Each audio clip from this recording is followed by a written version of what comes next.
Hello. Hello, hello, hello, hello. Okay. Hmm. Is this working? Yes, it is working. Let me see. Open the chat. Okay, someone is talking. Okay. Pop out chat. Alright. And close this. Okay. We're there. So, I have to play this game because Roy, we had a bet. I forgot about what. And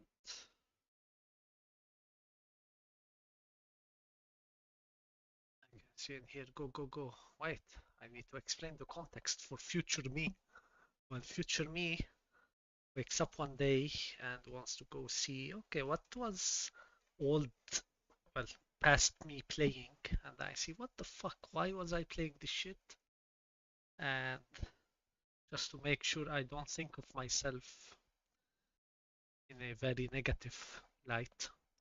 So I lost a bet and I had to play this for 4 hours. And yeah, and right off the bat, this game is not suitable for children or those who are easily disturbed.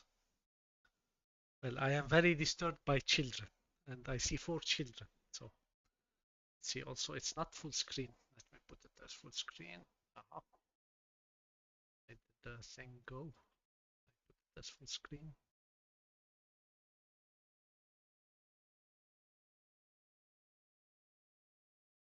Okay, it's not working. Individuals suffering from anxiety or depression. Fuck, I did not read. The fuck am I playing? So individuals suffering from anxiety or depression. What was it? Fuck, I missed it. Let me restart it. I'm gonna restart it because I did not read what happened with individuals suffering from anxiety.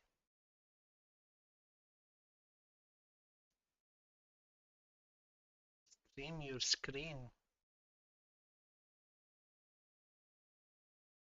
Insisting on streaming my screen. Why? Do I need to? Because it's not a two-button thing. I need to set up as a window capture.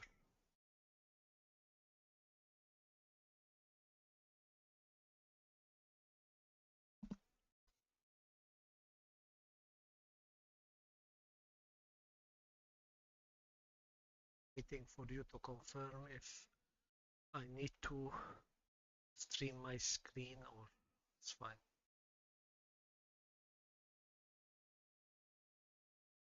It's not an easy thing on OBS.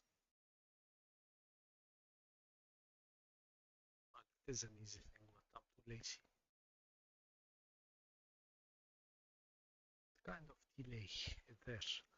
Click the live button to watch me live. This game is not suitable for children or those who are easily disturbed. Individuals suffering from anxiety or depression may not have a safe experience playing this game. What the fuck? For content warning, please visit Doki Literature Club.mo warning.html. This is like almost like the onion thing URL. Oh well, it was a fun run. My channel will be blocked. By playing Doki Literature Club, you agree that you are at least 13 years old. No, my mind is 12 of age, and you consent to your exposure of highly disturbing content.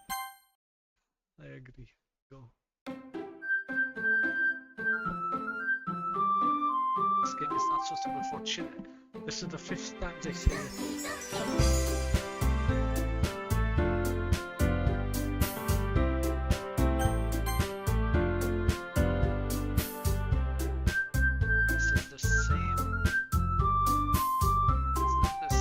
Setup as a one game I play.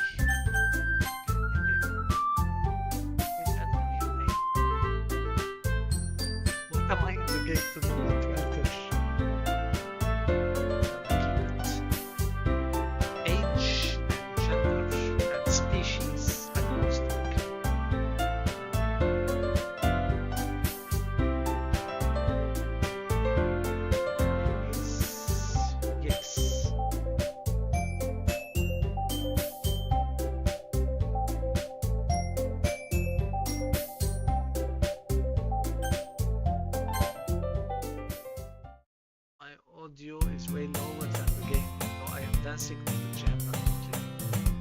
Okay. My audio is way lower than let's see. Try to increase it.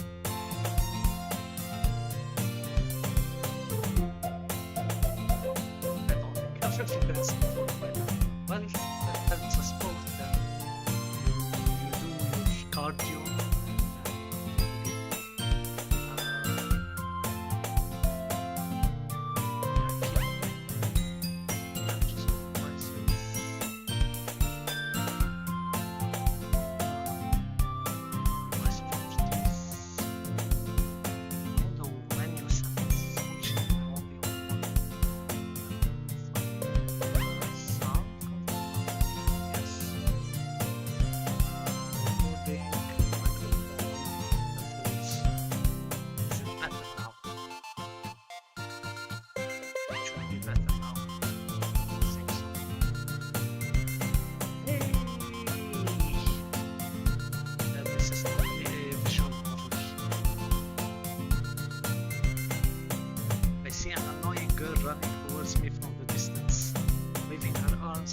Like she's totally oblivious to any attention she might draw to herself.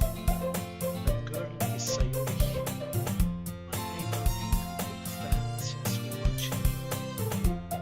You know, the kind of friend you never see yourself making. Today, it is just kind of works out because we've known each other for so long.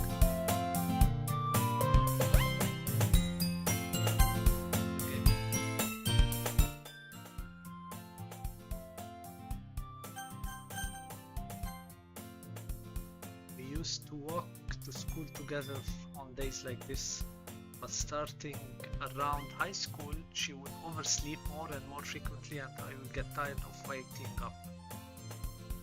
But if she's going to chase after me like this, I almost feel better off running away. However, I just sigh and idle in front of the crosswalk and let Sayori catch up to me. Sayori, ha ha, I overslept again. I caught you this time. Maybe, but only because I decided to stop and wait for you. You say that like you were thinking you ignoring me. About ignoring me. That's mean, Yix. Well, if people stare at you for acting weird, then I don't want them to think we're a couple of some. We're not a couple. You're like 12. I don't want to be a couple. Fine, fine. But you did wait for me after all. I guess you don't have it in you to be mean even if you want to. Whatever you say, Sayori. We cross the street together and make our way to school. As we draw near the street, become increasingly speckled with other students making the daily commute. By the way, Yix, have you decided on a club to join yet? A club? I told you already. I'm really not interested in joining any club. I haven't been looking either. That's not true. You told me you would join a club this year, did I? I'm sure it's possible that I did on one of our many conversations where I dismissively go along with whatever she's going on about. So Ori likes to worry a little too much about me. And I'm perfectly content just getting by on the average while spending my free time on games and anime. Those are the manga and anime. I was talking about how I'm worried that you won't learn how to socialize and have any skills before college. Happiness is really important to me, you know. And I know you're happy now, but I die at the thought of you becoming a NEET in a few years because you're not used to the real world. What now? Trust me, right? No. Don't make me keep worrying about you. Alright. I'll look at a few clubs if it makes you happy. No promises though. Will you at least promise me you'll try a little? Yeah, I guess. I'll promise you that. Yay! Why do I let myself get lectured by such a carefree girl? More than that, I'm surprised I even let myself relent to her. I guess seeing her worry so much about me makes me want to ease her mind at least a little bit, even if she does exaggerate everything inside of her head. School day is as ordinary as ever. It's over before I know it. After I pack up my things, I stare blankly at the wall, looking for an ounce of motivation. Clubs. Sayori wants me to check out some clubs. I guess I have no choice but to start with the anime club. Hello! Sayori? Sayori must have come in the classroom while I was spacing out. I look around and realize that I'm the only one left in the classroom. I thought I'd catch you coming out of the school, but I saw you just sitting here and spacing out, so I came in. Honestly, you're even worse than me sometimes. I'm impressed. You don't need to wait up for me if it's going to make you late to your own club. I make voices. Well, I thought you might need some encouragement, so I thought, you know. What? Well, that you could come to my club. Sayori. Yeah? There's no way I'm going to your club. Meanie. Sayori is vice president of the literature club. Not that I was ever aware that she had any interest in literature. In fact, I'm 99% sure she only did it because she thought it would be fun to help start a new club. Since she was the first one to show interest after the one who proposed the club, she inherited the title Vice President. Said, my interest in literature is guaranteed to be even less. Yeah, I'm going to the anime club. Come on, please. Would you care so much anyway? Well, I kind of told the club yesterday I would bring in a new member. Natsuki made cupcakes and everything. Don't make promises you can't keep. I can't tell if Sayori is really that much of an airhead or she's so cunning as to have planned all this out. I let out a long sigh. Fine, I'll stop by for a cupcake, okay? Yes, let's go! Hooray! And thus today marks the day I sold my soul for a cupcake.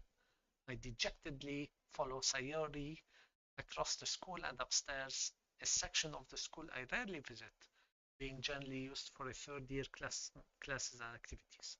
Sayori, full of energy, swings open the classroom door. Everyone, the new member is here. I told you, don't call me. No, I told you, don't call me the new member.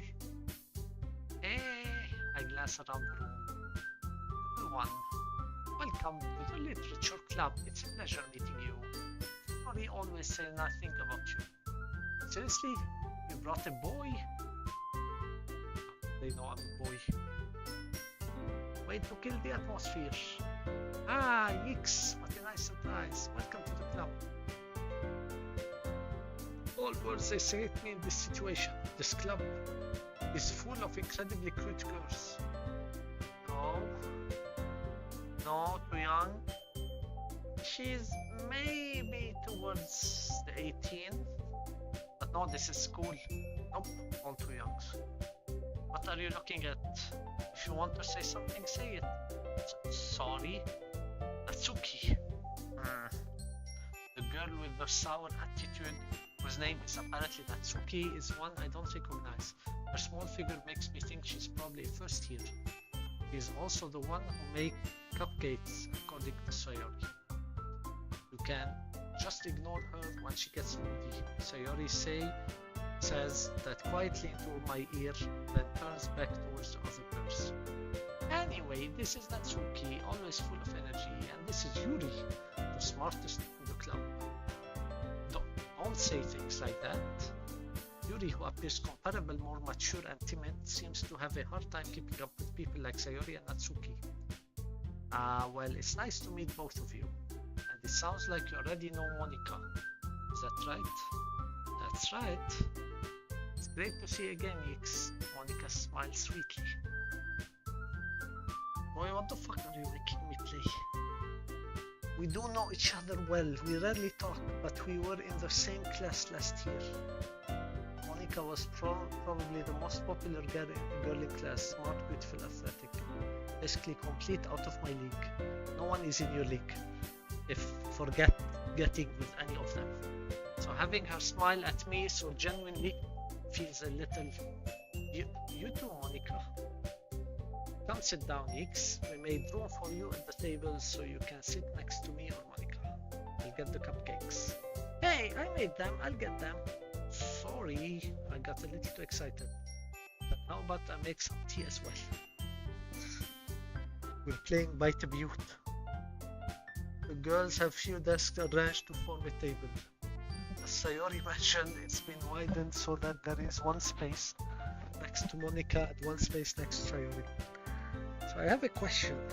I'm no longer questioning why am I playing. I'm only questioning why are you watching me play this. Natsuki and Yuri walk over the corner of the room where Natsuki grabs a wrap tray and Yuri opens the closet. Still feeling awkward, I take a seat next to Sayori. Natsuki proudly marches back to the table, tray in hand. Okay, you ready? Ta-da!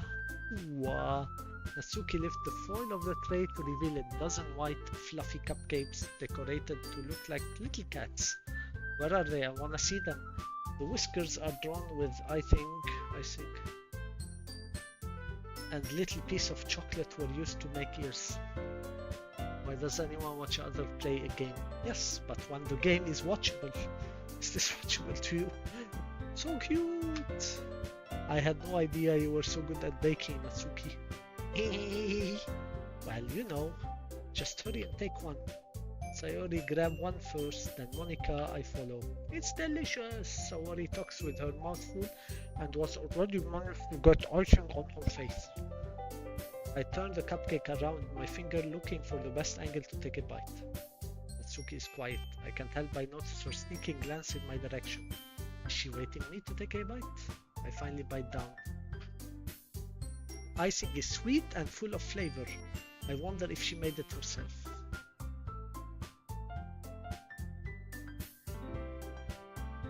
Striver is a great voice actor, thank you. Look at my voice. This is really good. Thank you, Natsuki. Why are you thanking me? It's not like haven't I heard this somewhere before?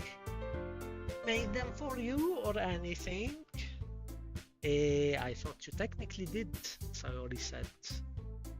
Well, maybe.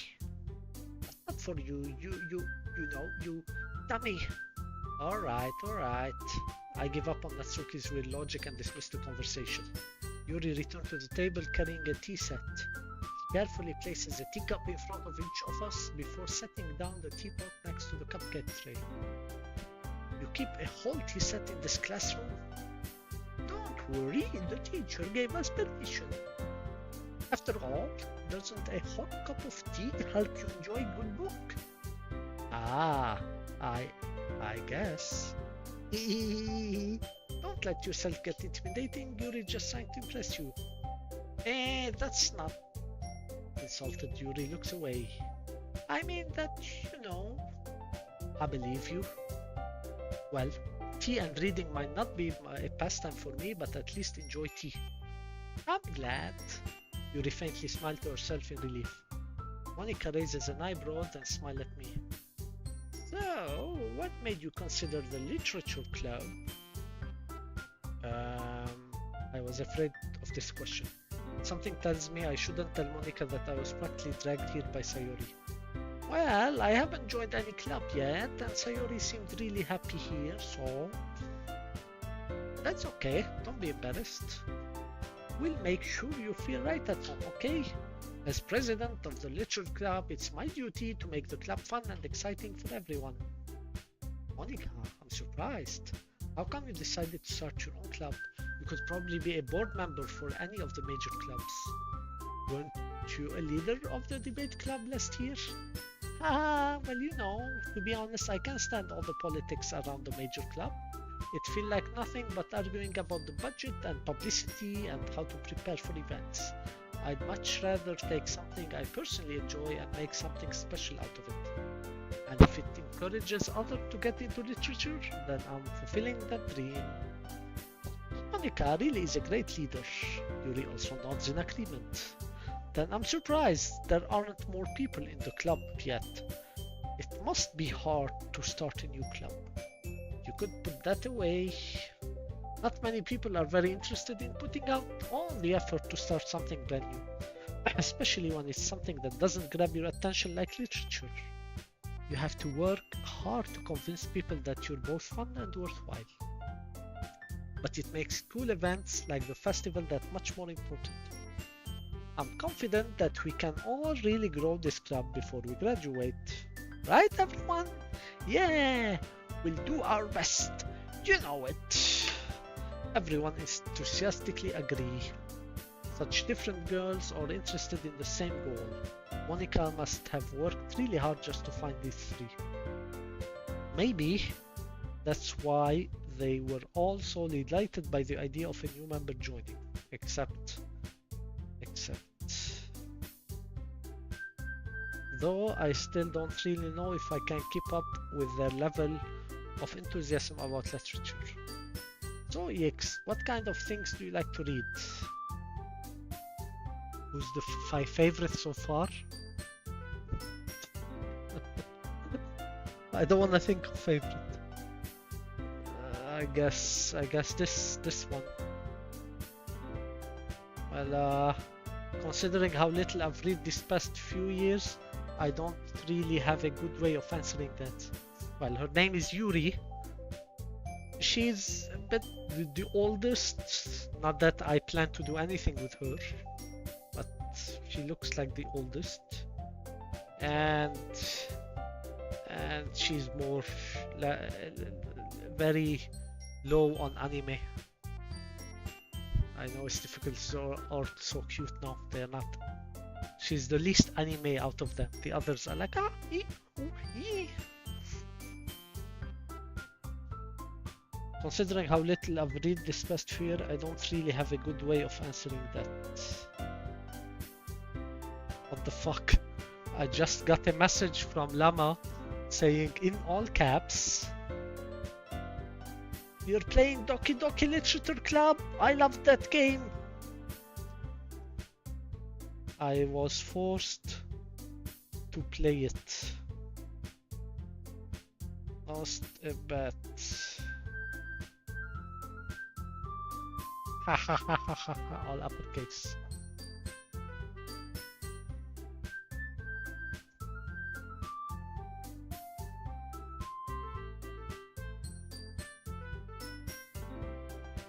You're welcome. I will tell her. You're welcome.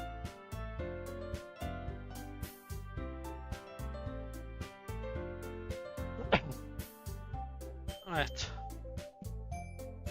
Considering how little I've read this past few years, I don't really have a good way of answering that. Manga? I mutter quietly to myself, half joking. Well, they are books. Natsuki's head suddenly perks up. Ha ha ha, I love that. Why does everyone have this game? What's in it? What the fuck? It looks... I'm just drinking tea and eating cupcakes. It looks like she wants to say something, but she keeps quiet. Not much of a reader, I guess.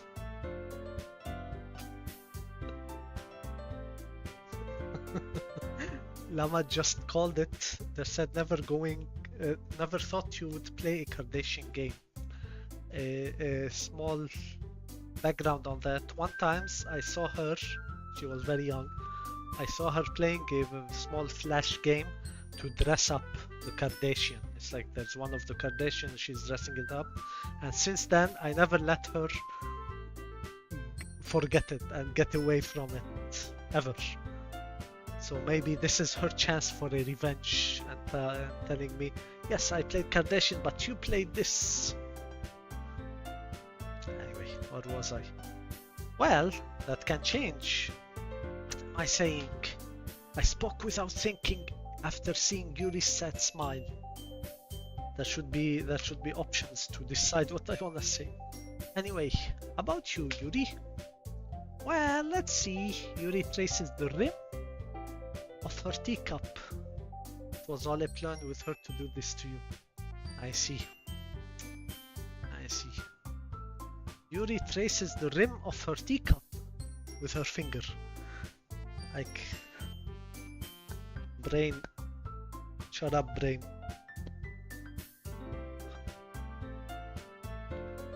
My favorites are usually novels that builds deep and complex fantasy worlds. The level of creativity and craftsmanship behind them is amazing to me. And telling a good story in such a foreign world is equally impressive. Yuri goes on, clearly passionate about her reading. She seemed so reserved and timid since the moment I walked in, but it's obvious by the way her eyes light up that she finds her comfort in the world of books, not people. But you know, I like a lot of things. Stories with deep psychological element usually immerse me as well. Bro, you know I have a problem when 16 years old act like adults, right? In books in general. So why am I playing a 12-year-old that's acting like an adult? It's worse. Stories with deep psychological element. بس ما فرحتي من البيضة يكون عندك deep psychological element. Isn't it amazing how writer can so deliberately take advantage of your own lack of imagination to completely throw you for a loop? Anyway, I've been reading a lot of horror lately, and I read a horror book once. I desperately grasp something I can relate to at the minimal level. At this rate, Yuri might as well be having a conversation with a rock. These are high schoolers. Really? I wouldn't have expected that, Yuri, for someone as gentle as you. I guess you could say that. But if a story makes me think, or takes me to another world, then I really can't put it down. And that's true. High schoolers are deep. I don't know what high school you went to, but they are far from deep. Surreal horror is often very successful at changing the way you look at the world, if only for a brief moment. I'm 14 and this is deep. Is this a real sub?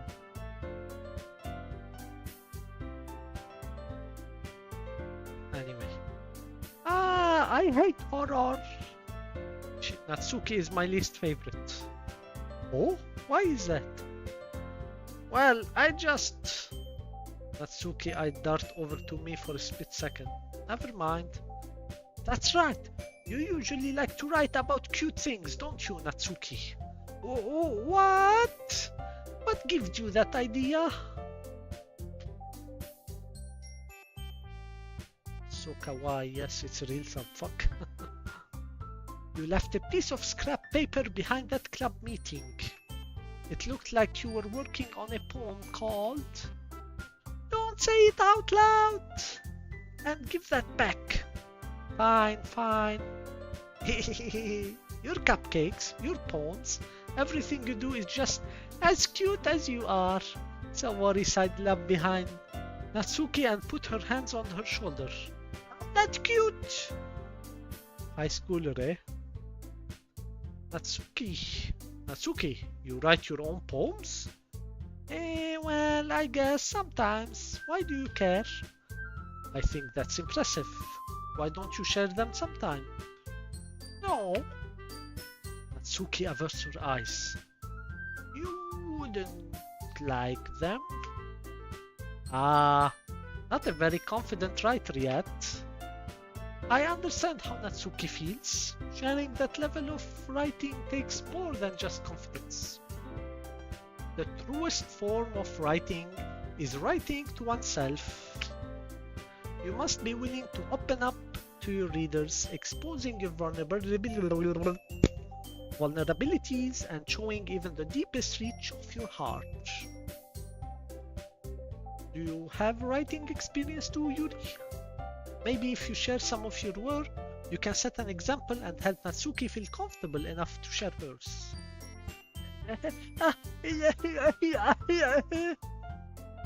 I guess it's the same for Yuri. I'm doing the anime sounds. Oh, I wanted to read everyone's poems. We all sit in silence for a moment. Okay, I have an idea, everyone. Huh? Huh? Oh? Oh? Oh? Natsuki and Yuri look quizzically at Monika. Let's all go home and write a poem for our own. Don't go home. Then next time we meet, we'll all share them with each other. That way everyone is even. Ah, oh, oh, oh, oh, oh, oh, oh, oh. Yeah, let's do it.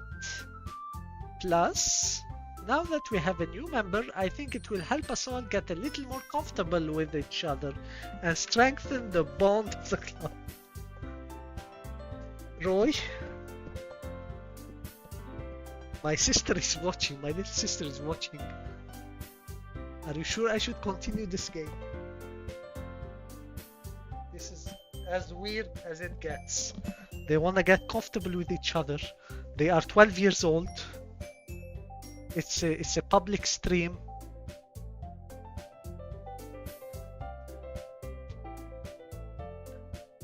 I never enjoyed the stream much in my life. Yeah, good for you. Isn't that right, Heeks? Monika smiles warmly at me once again. Hold on, there's still one problem. Yes, I want to get out of here. Hey, what's that? Now that we're back to the original topic of me joining the club, I bluntly come forth with what's been on my mind the entire time. I never said I would join this club. And I'm leaving. Game over. Sayori may have convinced me to stop by, but I never made any decision. I still have other clubs to look at and I lose my train of thought. He ran out of focus. All four girls stared back at me with dejected eyes. But I'm sorry, I thought. Yeeks! You all. I'm defenseless against these girls. No, I'm not. No, I'm not. No, I'm not. Get the fuck out. How am I supposed to make a clear-headed decision? Oh my god. What am I looking at? To make a clear-headed decision when it's like this. That is, if writing poems is the price I need to pay in order to spend every day with this bitch.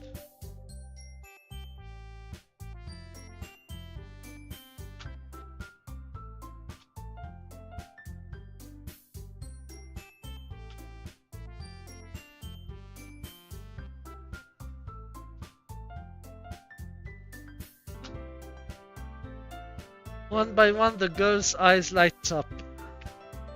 Yes, I'm so happy! Sayori wraps her arm around me, jumping up and down. Hey, you really did scare me for a moment. If you really just came for the cupcake, I would be super pissed.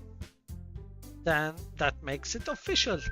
Why is she in this stupid pose? Welcome to the Literature Club. Thanks, I guess. Where did the voice acting go? It went with the fucking I'm playing a horny pedophile.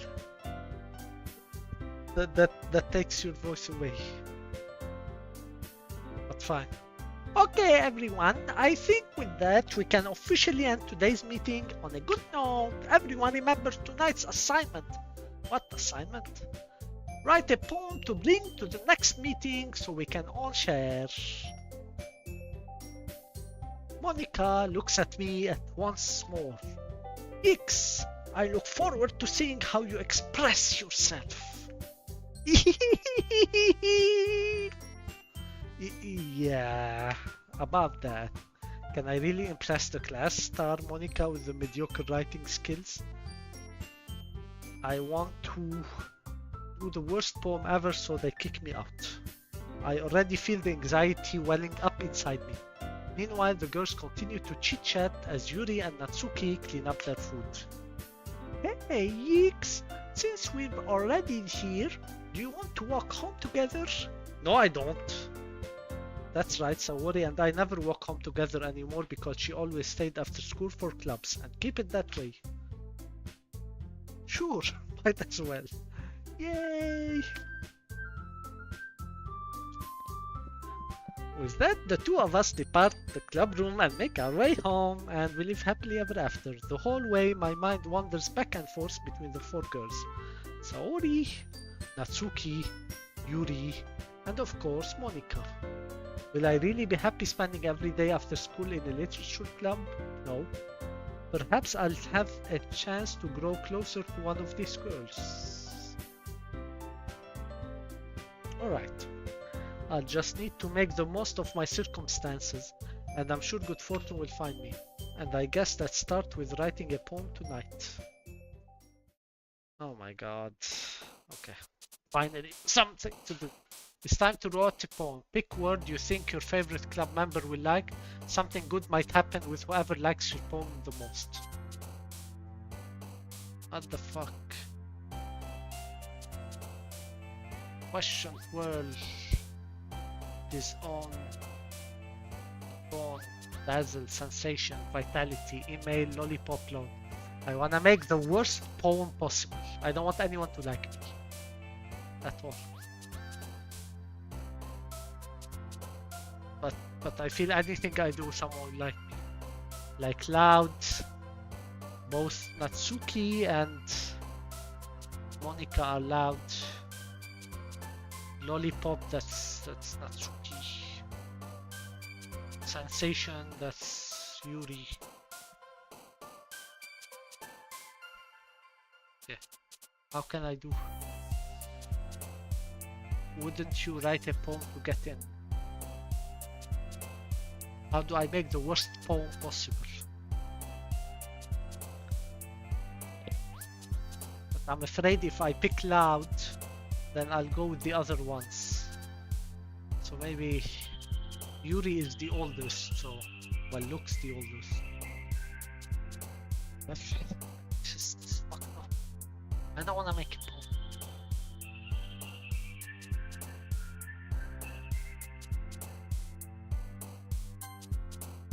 What the fuck? She got happy. So she's very emo. Best poem possible. No. Loud. I did disown.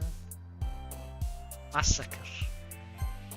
Yeah, I think I pick someone who will be happy. She likes horror. Fine. I'll please Yuri because the others are way looks like 12. Memories vivid, non-firework kiss. Oof. Cheer. Kiss, that's...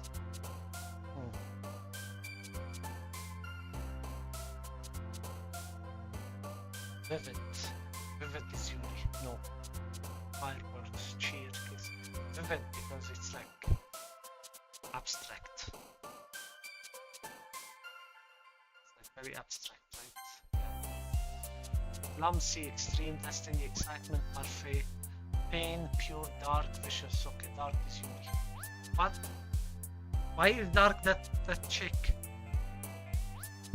Why did she jump?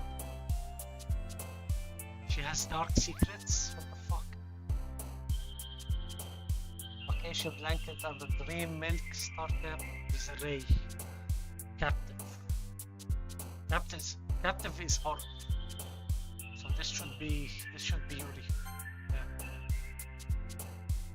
Essence, flying, color, awesome, flee, rose, incapable, after image, melancholy. This is Yuri, melancholy. Giggle, kitty, unrestrained, family, climax, frightening.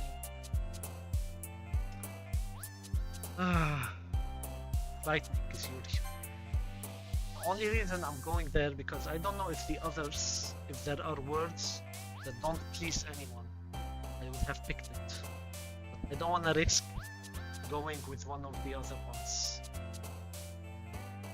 So that would be fucked up. Fuck you. I'm not picking everything for her, but I don't want the others.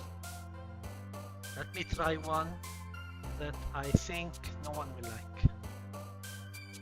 No, all of them. What's whirlwind? Sticky copper. Sticky. So lucky. I'll go whirlwind.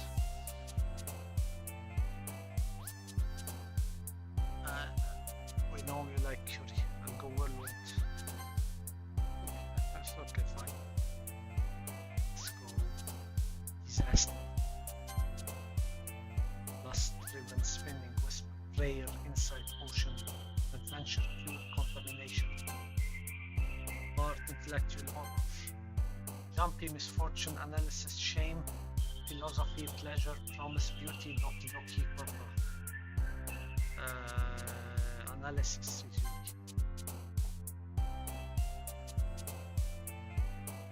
Romance, misery, puppy, firefly, mouse, swimsuit, unstable, no. Misery. Fuck you, she's dark and misery, okay.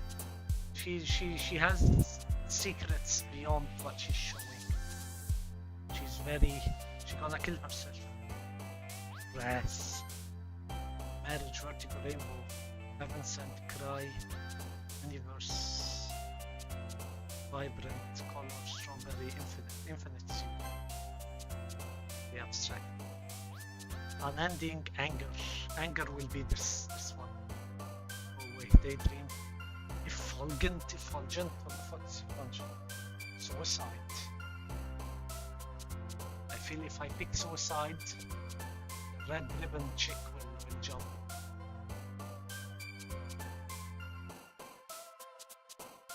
Let me test my theory. She will jump, right? Ah no. Okay. Interesting. Agonizing. Holiday, sugar, money, unequal landscape, anxiety. She will have anxiety. Scars. Fuck. She's hurting herself. And ribbon chick.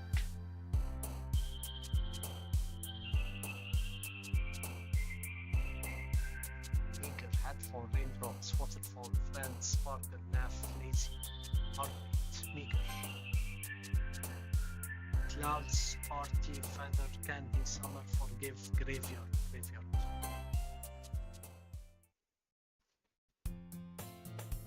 Hi again, X. I didn't pick any of you for you. You will hate me. Glad to see you didn't run away on us. Ha ha ha ha. Nah, don't worry. This might be a little strange for me, but at least I keep my word. Well, I'm back at the literature club. I was the last to come in, so everyone else is already hanging out. Thanks for keeping your promise, Hicks. I hope this isn't too overwhelming of a commitment for you, making you dive headfirst into literature when you're not accustomed to it. Oh, come on! Like he deserved any slack. Natsuki, you're depressed. Saori told me you didn't even want to join any club this year, and last year too. I don't know if you plan to just come here and hang out or what. But if you don't take us seriously, then you won't see the end of it. Natsuki, you certainly have a big mouth for someone who keeps her manga collection in the club room. Natsuki finds herself stuck between saying Monica and manga. Manga is literature. Swiftly defeated, Natsuki plops back into her seat. Don't worry guys. Oh, she's the red ribbon. Saori. Just noticed, not Natsuki. Natsuki has the thing here on top of her thing. So you are depressed. Don't worry guys. X always give it his best as long as he's having fun. He helps me with busy work without me even asking. Like cooking, cleaning my room. cannot say it. How dependable. Saori, that's because your room is so messy it's distracting. And you almost set our house on fire once. Is that so? Is that so? You two are really good friends, aren't you? I might be a little jealous. How come? You and X can become good friends too.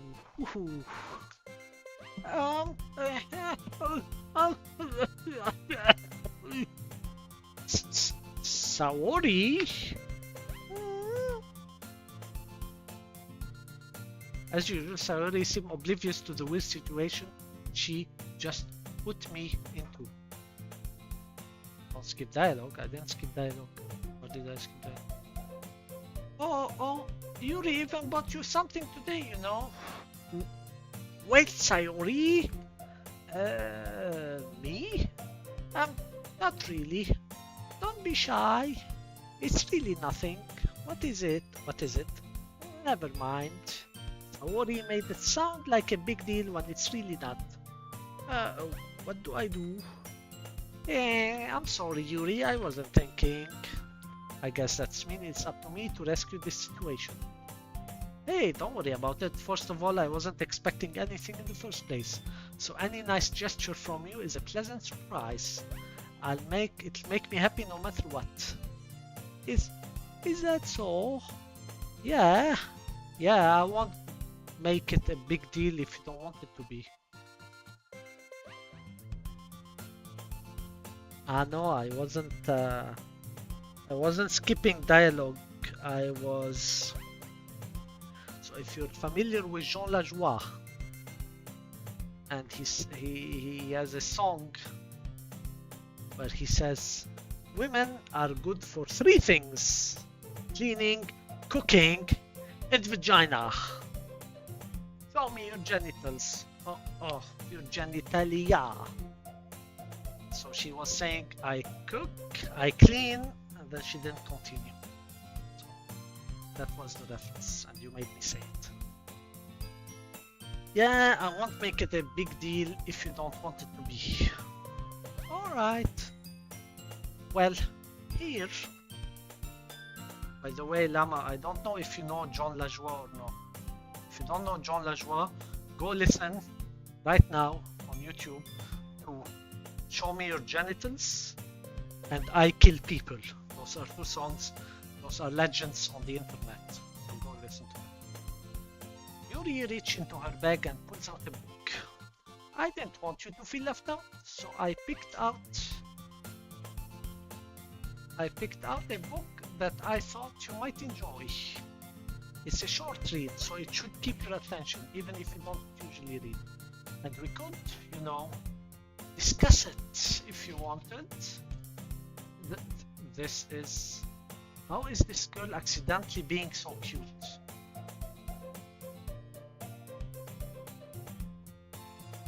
She even picked up the book she thinks I like, despite me not reading much. You're just horny. I don't wanna play. Yuri, thank you. I'll definitely read this. I enthusiastically take the book. Phew, well, you can read it at your own pace. I look forward to hearing what you think. Now that everyone's settled in, I expected Monica to kick off some scheduled activity for the club. But that doesn't seem to be the case. Saori and Monica are having a cheery conversation in the corner.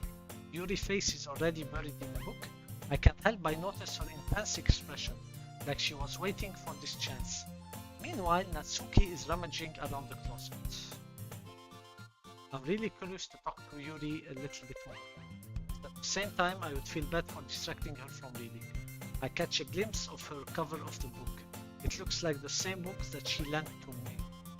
More than that, she seemed to be on the first few pages. Ah, crap. I think she noticed me looking at her. She sneaks another glance at me, and our eyes meet for a split second.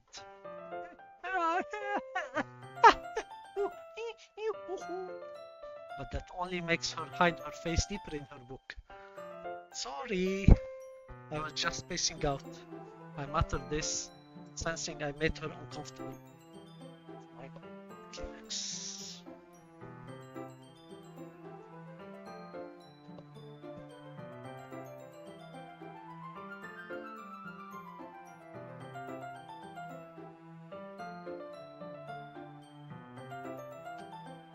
Oh, it's fine.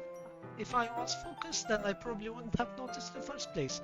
But I'm just rereading a bit of this, so that's the book that you gave me, right? No, that's the book that you gave me, right? Mhm. I wanted to reread some of it. Not for any particular reason, just curious. How come you have two copies of the same book? Ah, well, when I stopped at the bookstore yesterday. That's not what I meant. I mean, I just happened to buy two of them. I see. There's something fairly obvious here that Yuri is telling me, but I decided to let go. I'll definitely start reading it soon. I'm glad to hear. Once it starts to pick up, you might have a hard time putting it down. It's very engaging and relatable story. Don't say a joke, don't say a joke, don't say a joke. Is that so? What's it about anyway? Well, Yuri closed the book and scanned her eyes over the back. The book is titled Portrait of Markov. Look. There's an ominous looking eye symbol on the front cover. Alright. I just wanted to make sure I don't accidentally give anything away. Basically, it's about this girl in high school who moves in with her long lost younger sister. But as soon as she does so, her life gets really strange. She gets targeted by these people who escaped from a human experimental prison. And while her life is in danger, she needs to desperately choose who to trust. No matter what she does, she ends up destroying most of her relationship and her life starts to fall apart. Said, yeah, I try not to give anything away and then proceed to explain the whole plot. That's kind of dark, isn't it? Yuri made it sound like it was going to be a nice story, so that dark turn came from out of nowhere. Yuri gently giggled all of a sudden. Are you not a fan of that sort of thing, Geeks? No, it's not that. I mean, I can definitely enjoy those kind of stories, so don't worry. I hope so. Yeah, I totally forgot that Yuri is into those things. She's so shy and reclusive on the outside, but her mind seems to be completely different. It's just that those kind of stories, they challenge you to look at life from a strange new perspective.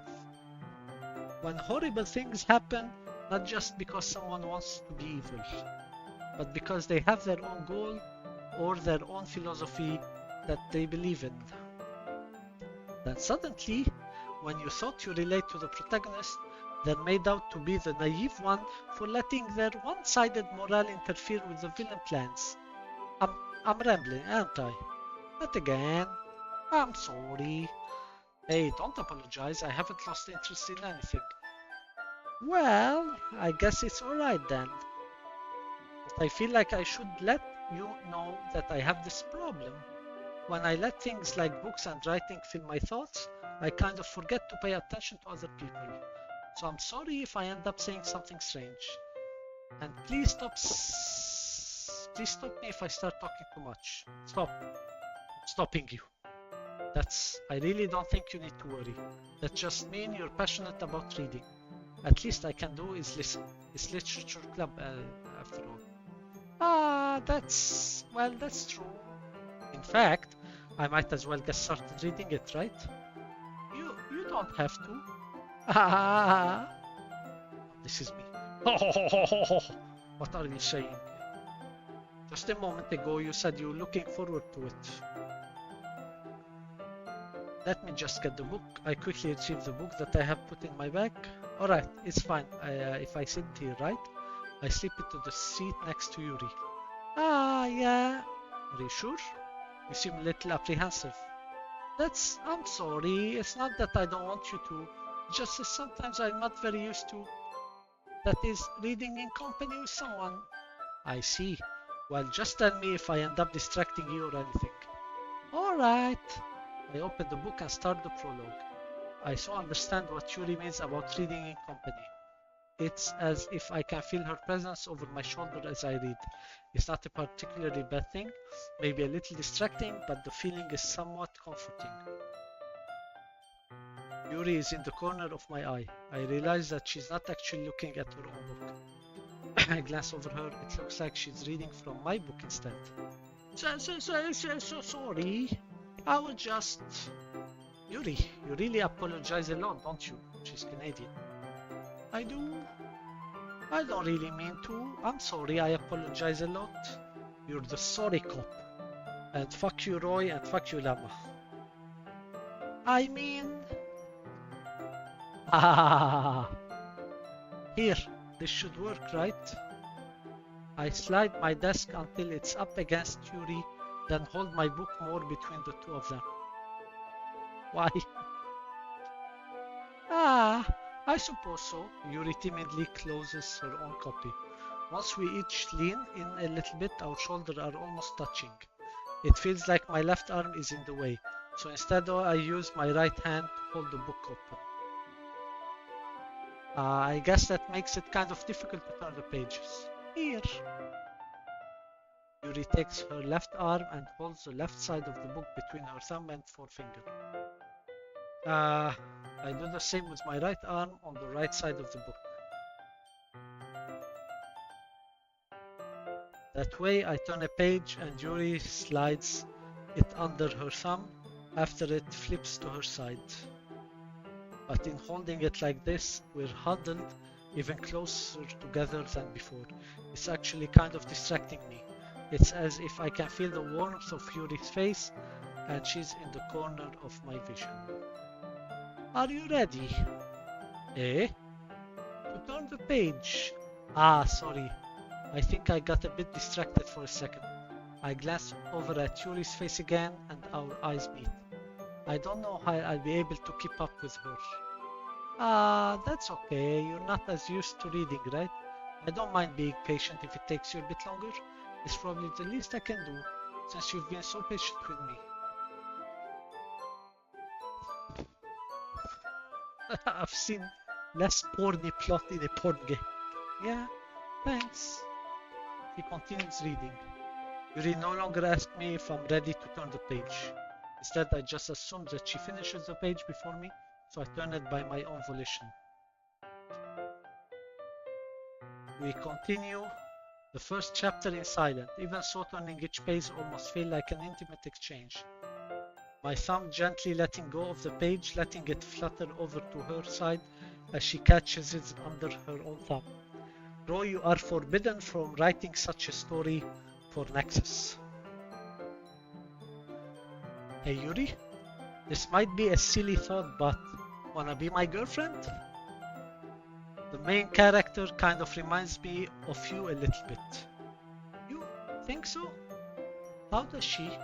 Well, I guess she's more blunt in a lots of ways, but she also second-guessed all the things that she says and does.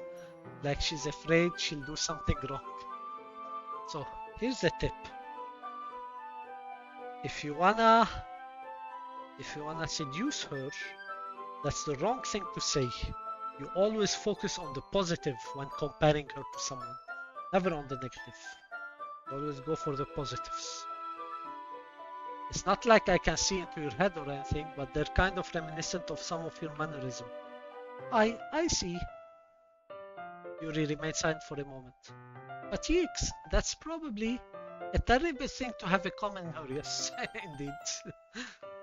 That's so embarrassing that you think that. Yep, see, I told you. You never focus on anything negative, only on the positives, even if the majority of things are the negative commonality. Wait, I didn't mean it in a bad way or anything. But good, I don't wanna marry her. Sorry, I didn't know you were self-conscious about that sort of things. I guess I more meant that it's kind of cute. Okay, now this is porn. Like, you say something stupid, something bad, and then it's like, oh no, it was cute. And unless she likes him, then I don't know how girls think. So maybe if the girl likes him, then whatever he say will be cute. Yes, this makes sense. and this was proven on the dating app. The same person that made two profiles. One has very cute picture, one not. And on the very cute picture, no matter what he says, he gets matches and people and the chicks answer. No matter what he says the most stupid shitty stuff ever, and they don't care. What are you saying all of a sudden?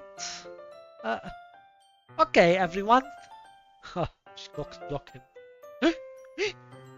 I think it's about time we share today's poem with each other. We might not have enough time if we wait too long. Yuri exhales, spared from finishing her thoughts. Is that alright, Yuri? You look kind of down. I'm sorry if you haven't been looking forward to this. It's not. It's fine. Yuri releases her hand from the book, causing it to close on top of my thumb. Alright, I guess I'll do some more reading tonight. Or would you prefer I only read with you? I guess I don't have too much preference either way. This means she wants to read with you. Definitely. Absolutely. In that case, I'll read a little more tonight. Oh my god. Now the thing is, I don't want to have relationship with any of them. But it hurts me when my character is this stupid in talking. It'll be more fun to read with you after it picks up a bit, you know? So you're saying you cannot be with her in the boring moment. You can only be with her in fun moments. So if you ever want to marry or go further, you have to say you want to be with her in both fun and boring. That's good reasoning. In that case, feel free to finish the first two chapters of your own time. Alright, I stand up, I make a mental note of where I left off in the book, and slip it back into my bag, like you were focusing on anything. By the way, did you remember to write a poem last night? Yeah. My relaxation ends. I can't believe I agreed to do something so embarrassing. I couldn't really find much inspiration, since I've never really done this before. Well, now that everyone's ready, why don't you find someone to share with? I can't wait! Saori and Monica enthusiastically pull out their poem. Saori is on a wrinkled sheet of loose leaf torn from a spiral notebook. On the other hand, Monica wrote her in a composition notebook. I can already see Monica's pristine handwriting from where I sit. Natsuki and Yuri reluctantly comply as well, reaching into their bag. I do the same myself. Who should I show my poem to first? So I wrote it for Yuri, right? So I want to show her the poem. Or show it to someone else so that they hate it, and then I'm free from all of them.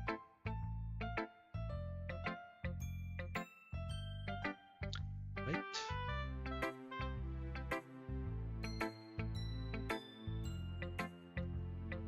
Let's see. Let's try with Monica.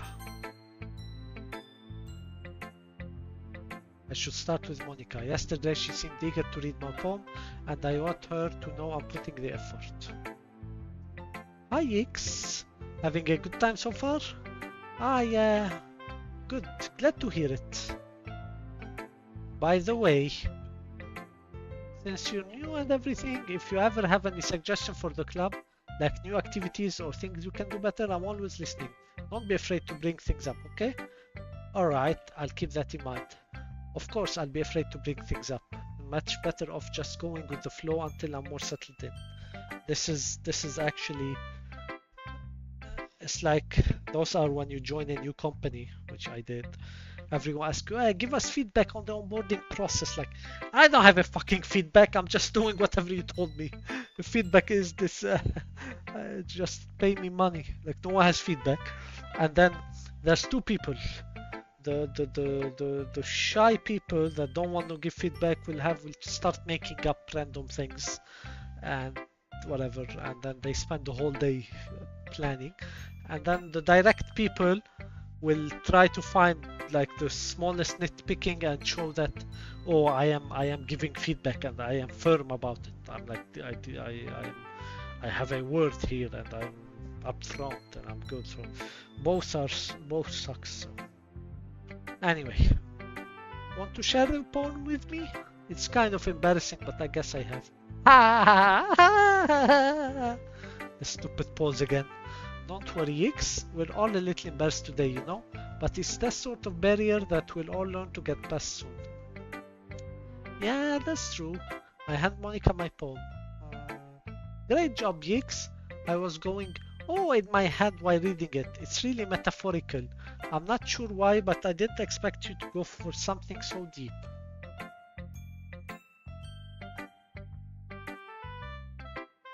Can be honest with Monica. I guess I underestimated you. It's easier for me to keep everyone's expectation low. That way, it always counts when I put some effort. That's not fair with that stupid pause again. Well, I guess it's worked anyway. You know that Yuri likes this kind of writing, right? Yes. Writing that's full of imagery and symbolism. Unlike Sayori, who liked using simple and direct work to describe happiness and sadness. Yuri likes it when readers are left to derive their own meaning out of it. It's very challenging to write like that efficiently, both allowing people to get something out of it by feel or letting them deeply analyze all of the nuances. It can take years of practice, which I'm assuming Yuri has at this point. I never really asked though. I'm sure I'm nowhere near her level yet. Don't worry, so much about that. You do your own thing, just keep exploring and learn trying new things. I'm sure I'll end up trying different things a lot. I could take a while before I feel comfortable doing this. That's okay. I'd love to see you try new things. That's the best way to find the kind of style that suits you. Everyone else might be a little bit biased toward their own kind of style, but I'll always help you find that suits you the most. So don't force yourself to write the way everyone else wants you to write. It's not like you have to worry about impressing them or anything.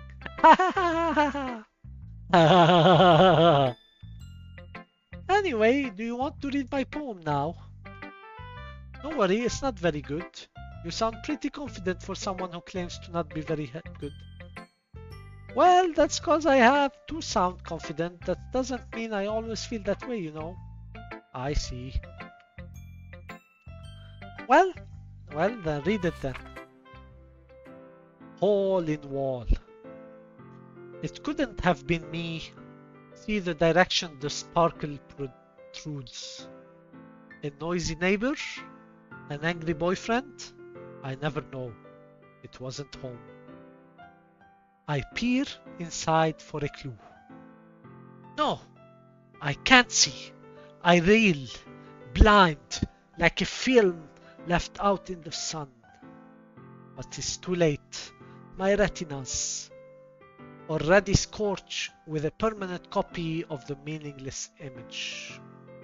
It's just a little hole. It wasn't too bright. It wasn't too deep. Stretching forever into everything.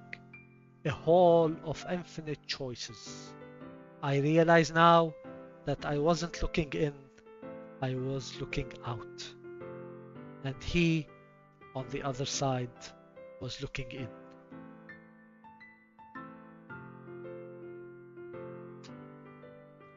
Click outside the poem. So, what do you think? It's very free form, if that's what you call it. It didn't even rhyme. Sorry, I'm not really into the right person to ask for feedback. Ah, that's okay. Yeah, that kind of style has gotten pretty popular nowadays. That is, a lot of poems have been putting emphasis on the timing between words and lines.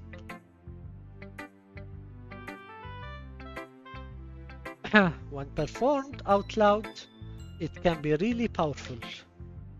What was the inspiration behind this one? Well, I'm not sure if I know how to put it. I guess you could say that I have some kind of epiphany recently. I've been influencing my poem. It's been influencing my poem a bit. An epiphany?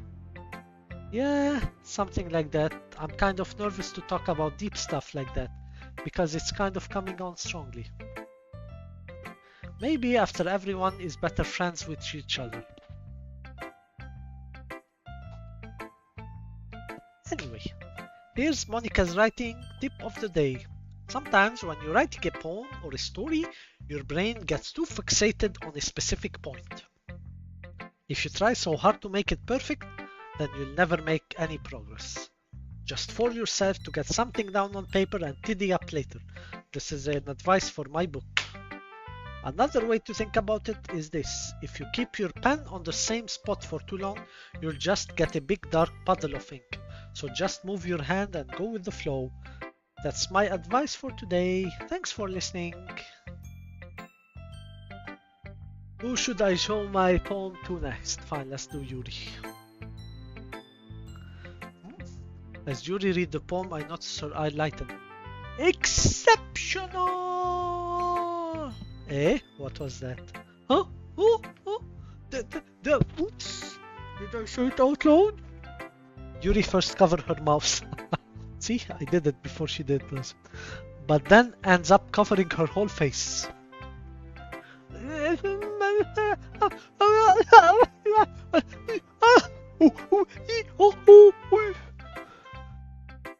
He's going to hate me!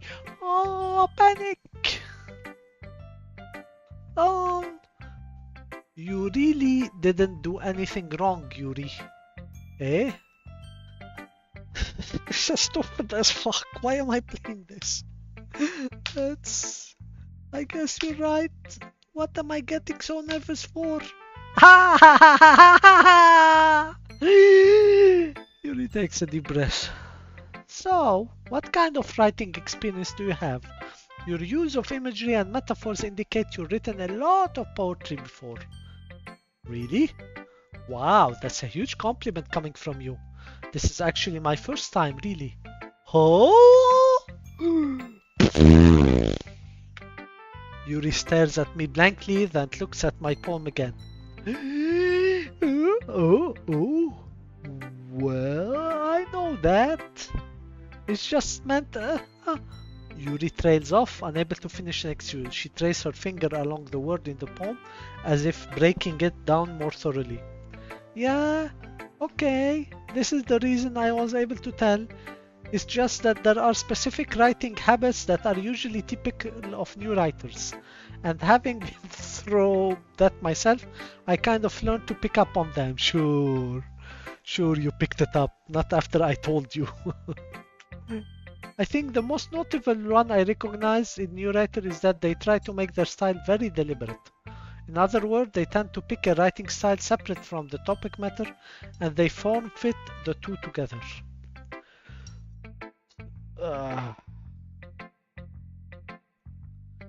The end result is that both the style and the expressiveness are weakened. Once Yuri finds her train of thought, it's as if her demeanor totally changes. Her stammering is completely gone and she sounds like an expert.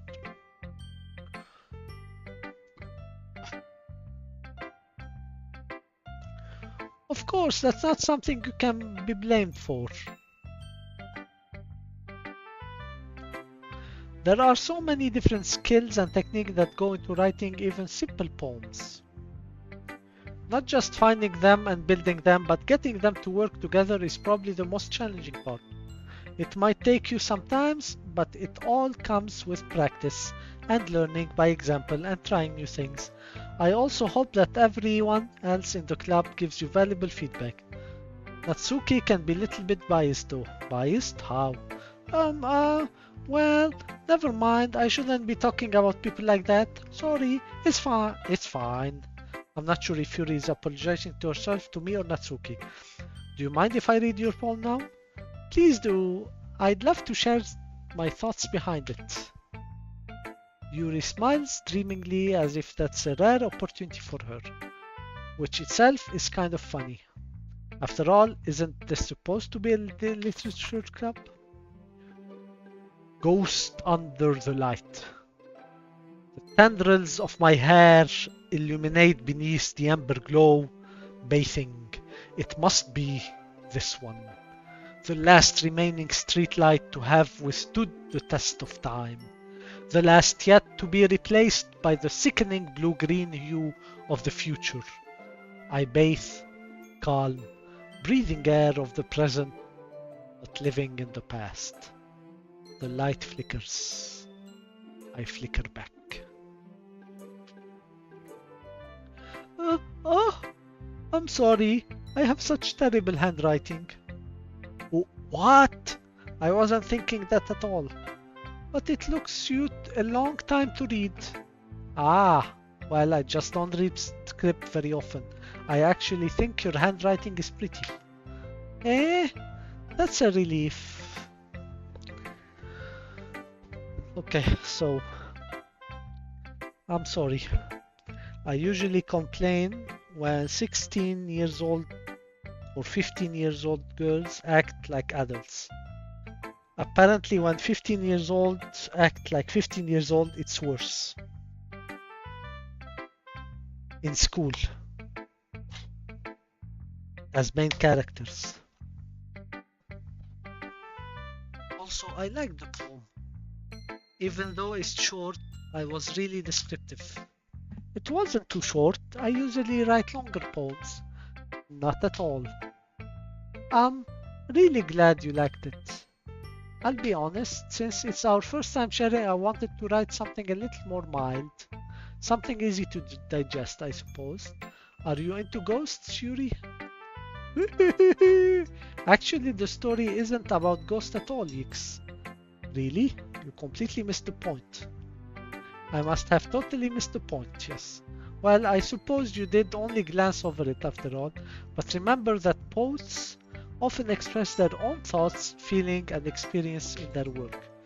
They usually do more than that, a simple story or paint a picture.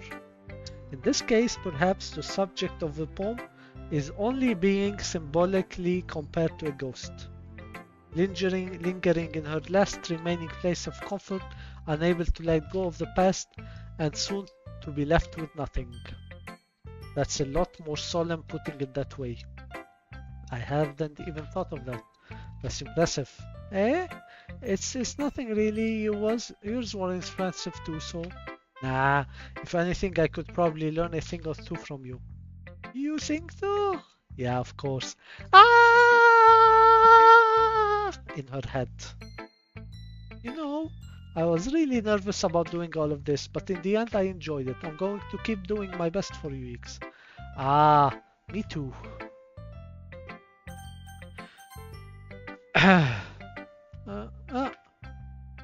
Yix, if you're not going to take this club seriously, then go home. What? Harsh? What, you expect me to believe that you actually put effort into this? Do you think I'm stupid?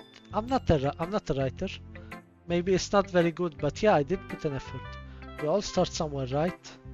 If you're still proud of the first poem you ever wrote, then I'd like to read it. Painful to think about? Fine. Well, sorry.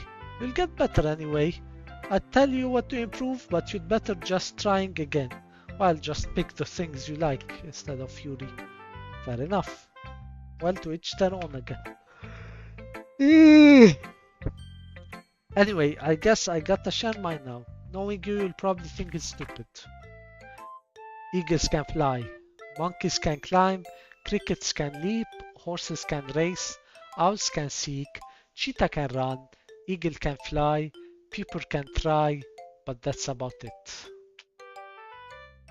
Yeah, I told you that you weren't gonna like it. I like it. What? Just be honest. I am. Why are you so convinced that I wouldn't like it? Well, because everyone in high school thinks that writing has to be all sophisticated and stuff. So people don't even take my writing seriously. But isn't the point of poem for people to express themselves? You're simple. Your writing style wouldn't make your message any less valid.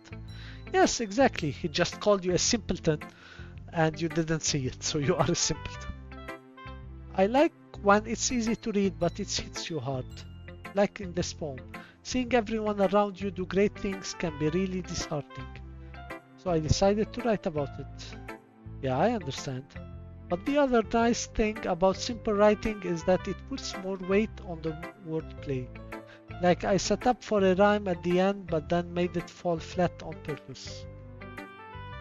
It helps bring out the feeling in the last line.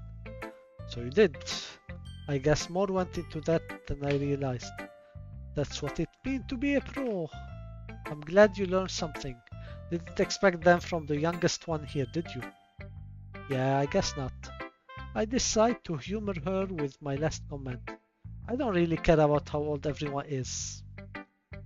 Of course I care. But if Natsuki is feeling proud, then I won't take that away from her.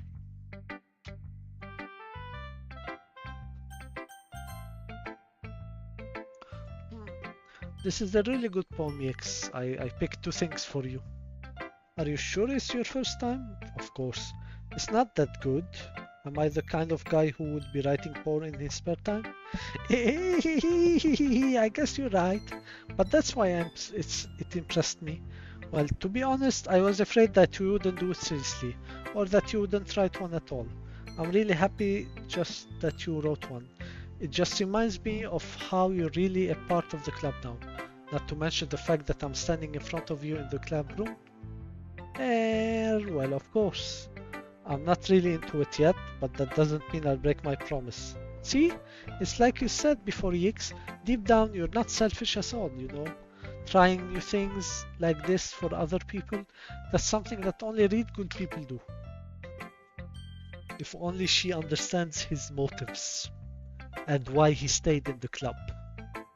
Thanks, Saori.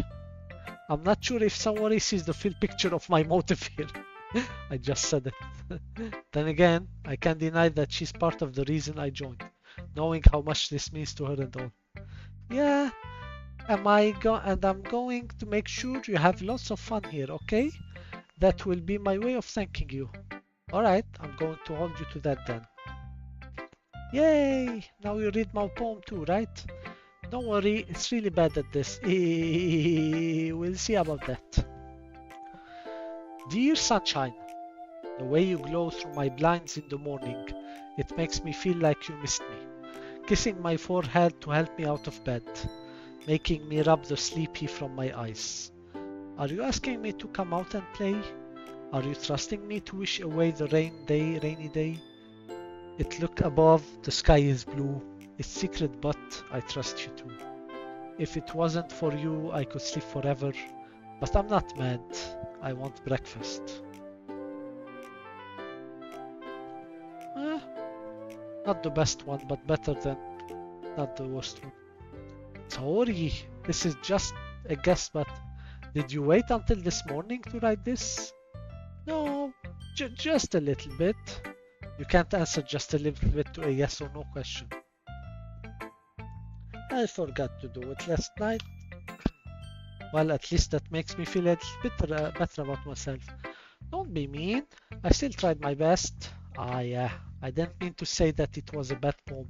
It came out nice, and how should I put it? It sounds just like you. Really? Yeah. Especially that last time. I made egg and toast. Even though you were late to school. It's bad to skip breakfast. I get all cranky.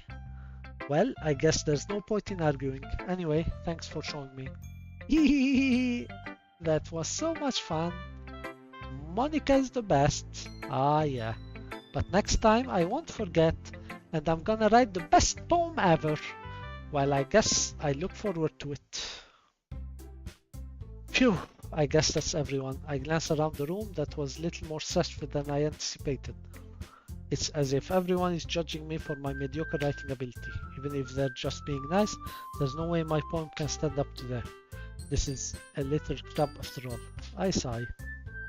I guess that's what ended up getting myself into. Across the room, Saori and Monica are happily chatting. My eyes land on Yuri and Natsuki. Hey, gingerly exchange sheet of paper sharing their respective poems. As they read in tandem, I watch each of their expression change. Natsuki's eyebrow furrow in frustration. Meanwhile, Yuri smiles sadly. What's with this language? Eh? Did you say something? Oh, it's nothing. Natsuki dismissively returned the poem to the desk with one hand. I guess you could say it's fancy. Ah, thanks.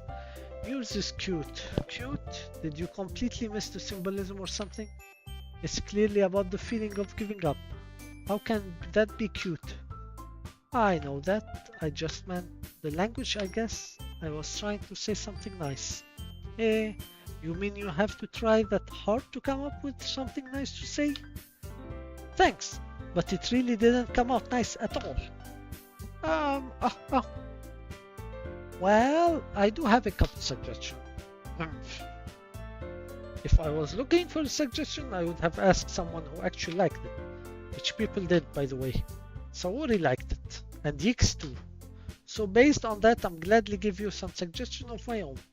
First of all, excuse me, I appreciate the offer, but I've spent a long time establishing my writing style. I don't expect it to change anytime soon, unless of course I come across something particularly inspiring. Which I haven't yet. I unfortunately need to sleep. Bye. Bye. I'm still waiting to see. Why is this how you used your 4 hours?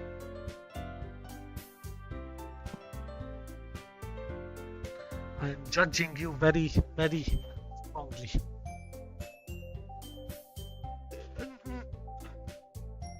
And Yix liked my poem too, you know.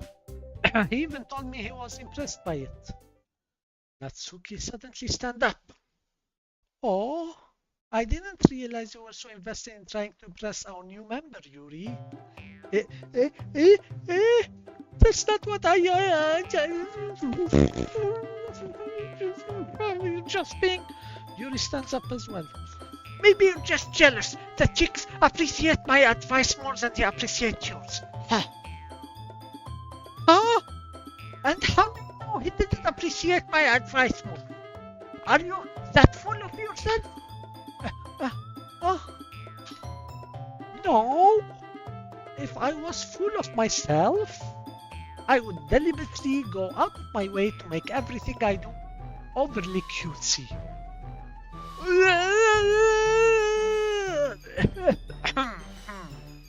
Is everyone okay? Well, you know what?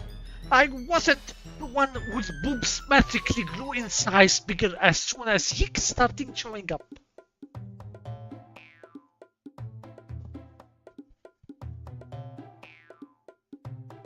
What? Natsuki? Natsuki, that's a little... This doesn't involve you.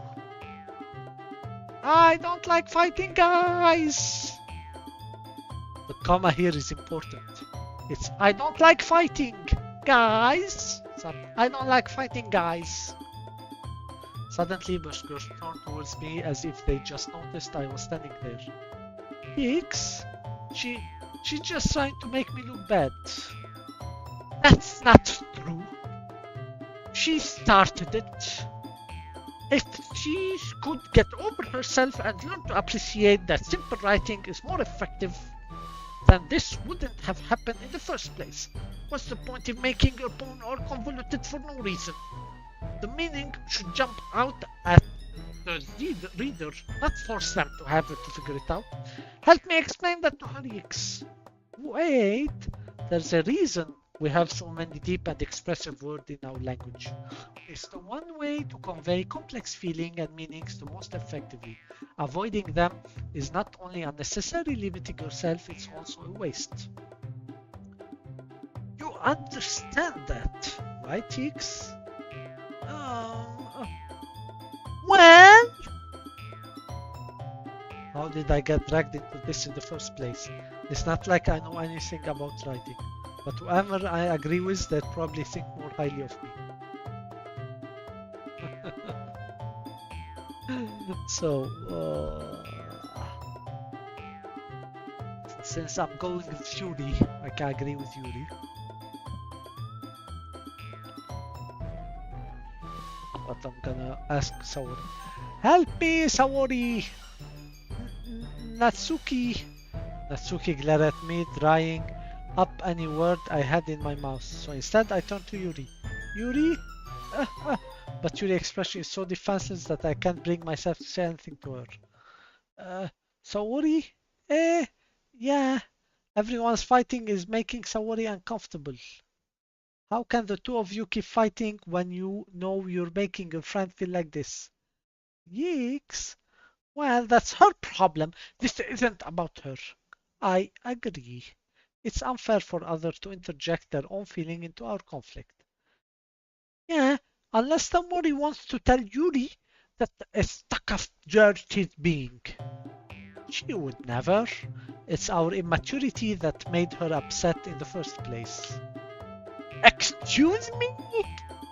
Are you listening to yourself? This isn't exactly why.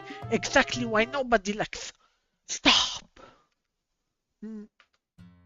Natsuki, Yuri, you guys are my friends. I just want everyone to get along and be happy. My friends are wonderful people, and I love them because of their differences. Natsuki's poem, they're amazing because they give you so many feelings with just few words. And Yuri's poem are amazing because they paint beautiful picture in your head. Everyone's so talented. So why are we fighting? Participation trophy for everyone. I hit an 8-year-old in the face with a participation trophy. So why are we fighting? Because, well, also, Natsuki is cute and there's nothing wrong with that. And Yuri's boobs are the same as they always were. Big and beautiful.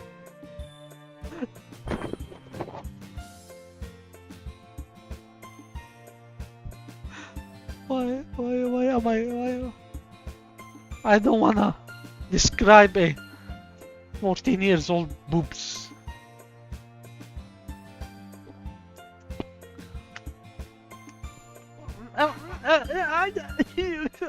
Saori? Saori stands up triumphantly. Monika stands behind her with a bewildered expression. I'll make some tea. Yuri rushes off. Natsuki sits down with a blank expression on her face, staring at nothing.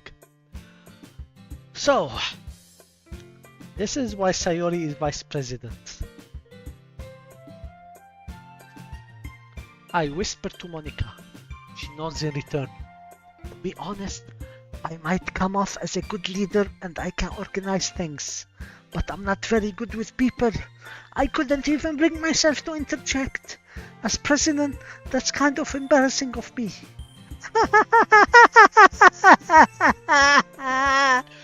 This is like a Dark Souls game where at the end of any conversation someone will have a very weird laugh. So this is a Souls game. Nah, it's not like I can blame you. I wasn't able to say anything either. Well, I guess that just means Saori is amazing in her own way, isn't she? You could say that. She might be an airhead, but sometimes it's weirdly suspicious that she knows exactly what she's doing. I see, with the stupid pause. Take good care of her, okay? I would hate to see her get herself hurt. That makes two of us. You can count on me. Monika smiles sweetly at me, causing my stomach to knot. Such a genuine person really does make a good president, regardless of what she says. 1 hour 30 minutes. That means 2 hours 30 minutes left. If only I could get the chance to talk with her a little more. Okay, everyone, it's just about time for us to leave. How did you all feel about sharing poems? It was a lot of fun. Well, I'd say it was worth it. It was alright. Well, mostly. Yix, how about you? Yeah, I'd say the same. It was neat things to talk about with everyone. Awesome! In that case, we'll do the same thing tomorrow, oh no. And maybe learn something from your friends too. So your poems will turn out even better. I think to myself, I did learn a little bit about the kind of poem everyone likes. With any like, that means I can at least do a better job impressing those I want to impress. I note to myself with a newfound determination. Yeeks! Ready to walk home? Sure, let's go. Saori beams at me. It truly has been a while since Saori and I have spent this much time together. I can't really say I'm not enjoying it either. Saori, about what happened earlier. Hey, what do you mean? You know, between Yuri and Natsuki. Does that kind of thing happen often? No, that's really the first time I've seen them fight like that. It's always over boys, isn't it? I promise they're both wonderful people. You don't hate them, do you? No, I don't hate them. I just wanted your opinion, that's all. I can see why they'd make good friends with you. Phew, you know, Yix, it's nice that I get to spend time with you in the club. But I think seeing you get along with everyone is what makes me the happiest. This is a very sexist and misogynistic game. They are all groveling over him and they want to please him and they want to make him feel happy and they want him to have a good impression of them and they want him to... And I can't relate to him because they are babies. But I think seeing you get along with everyone is what makes me the happiest. And I think everyone really likes you too. That's... Every day is going to be so much fun. Sigh. It looks like Saori still hasn't caught onto the kind of situation I'm in. Sure, being friends with everyone is nice, but does it really need to stop there? We'll just have to see what the future holds, Saori. I pat Saori on the shoulder. I said that more to myself than to her, but it's easy to use Saori as an internal monologue sometimes. Okay. Yeah, let's do this.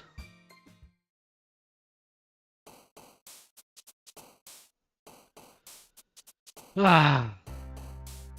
Right, fear. Wait, why is she... Oh my god. Vivacious. Agonizing. Secretive. Determination. Avancement. Depression. Oh, she's okay. So Saori is depressed. Misery. Oh fuck. Stop it with Saori. Suicide. Ah, fuck! I forgot she likes dark.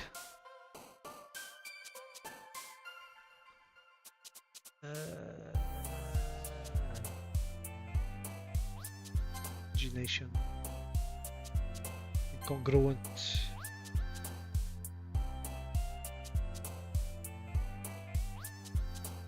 Wrath.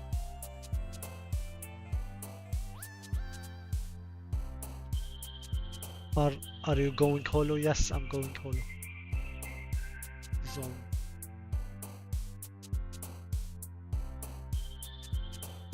Passion. Unrestrained. Graveyard. Disarray. Oh fuck, I keep forgetting. Well, Saori and her, it's fine. Doki vibrant feature variants.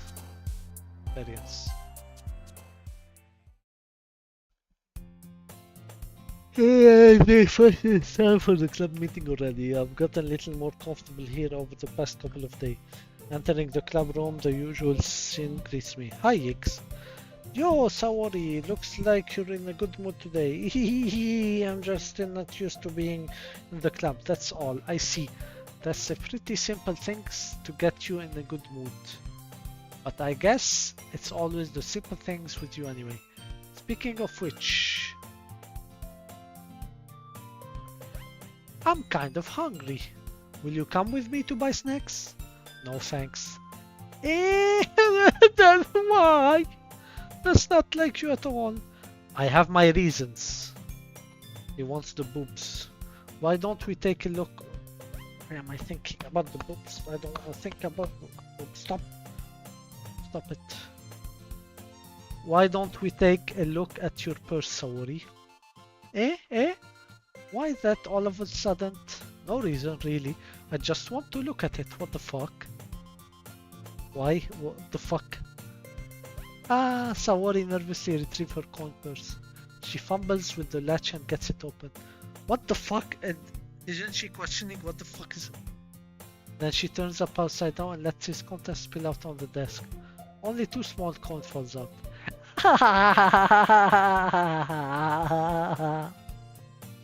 I knew it.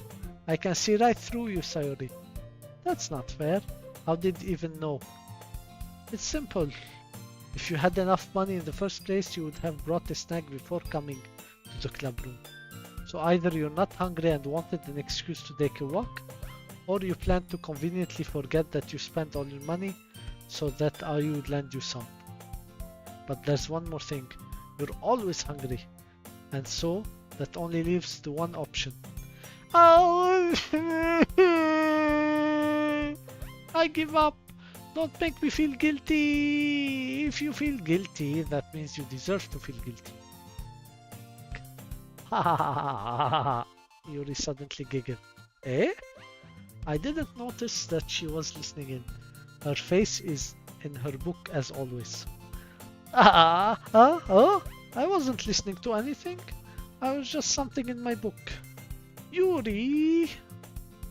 That leaks to let me borrow some money. Don't get me involved like that, Saori. Besides, you should only buy what you can responsibly afford, and I'm getting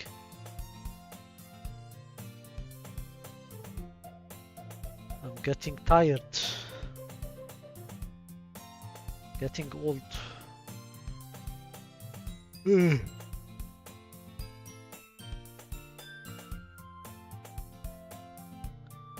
This waking up early at 5 AM every day is not working well. Even though I'm only sleeping 5 hours as before, I never been tired when I slept very late, too late. When I'm sleeping early, I'm getting tired. I'll stop after this day. I'll finish this day and stop. You just want me to stop so you can watch it on. No, I'll just finish this day. You should only buy what you can responsibly afford, and frankly, after pulling a mischievous little stunt like that, your suffering is fair enough retribution. I didn't mean that. I got too absorbent into my book. I really like when you speak your mind, Yuri. It doesn't happen much, but it's fun side of you. There's no way you could think that. You were right though. I did something bad and now I have to accept the retribution. That. Still coming from you, Saori. I guess there's a little devil inside all of us, isn't there? Don't let her get fooled you. Saori knows exactly what she's doing. After all, she told you guys she was bringing me to the club before she even told me. But you wouldn't have come if I weren't for the cupcakes, so I had to trick Natsuki into making them. Ooh, she's the mastermind behind everything. Come on, give me some more credit than that, Saori.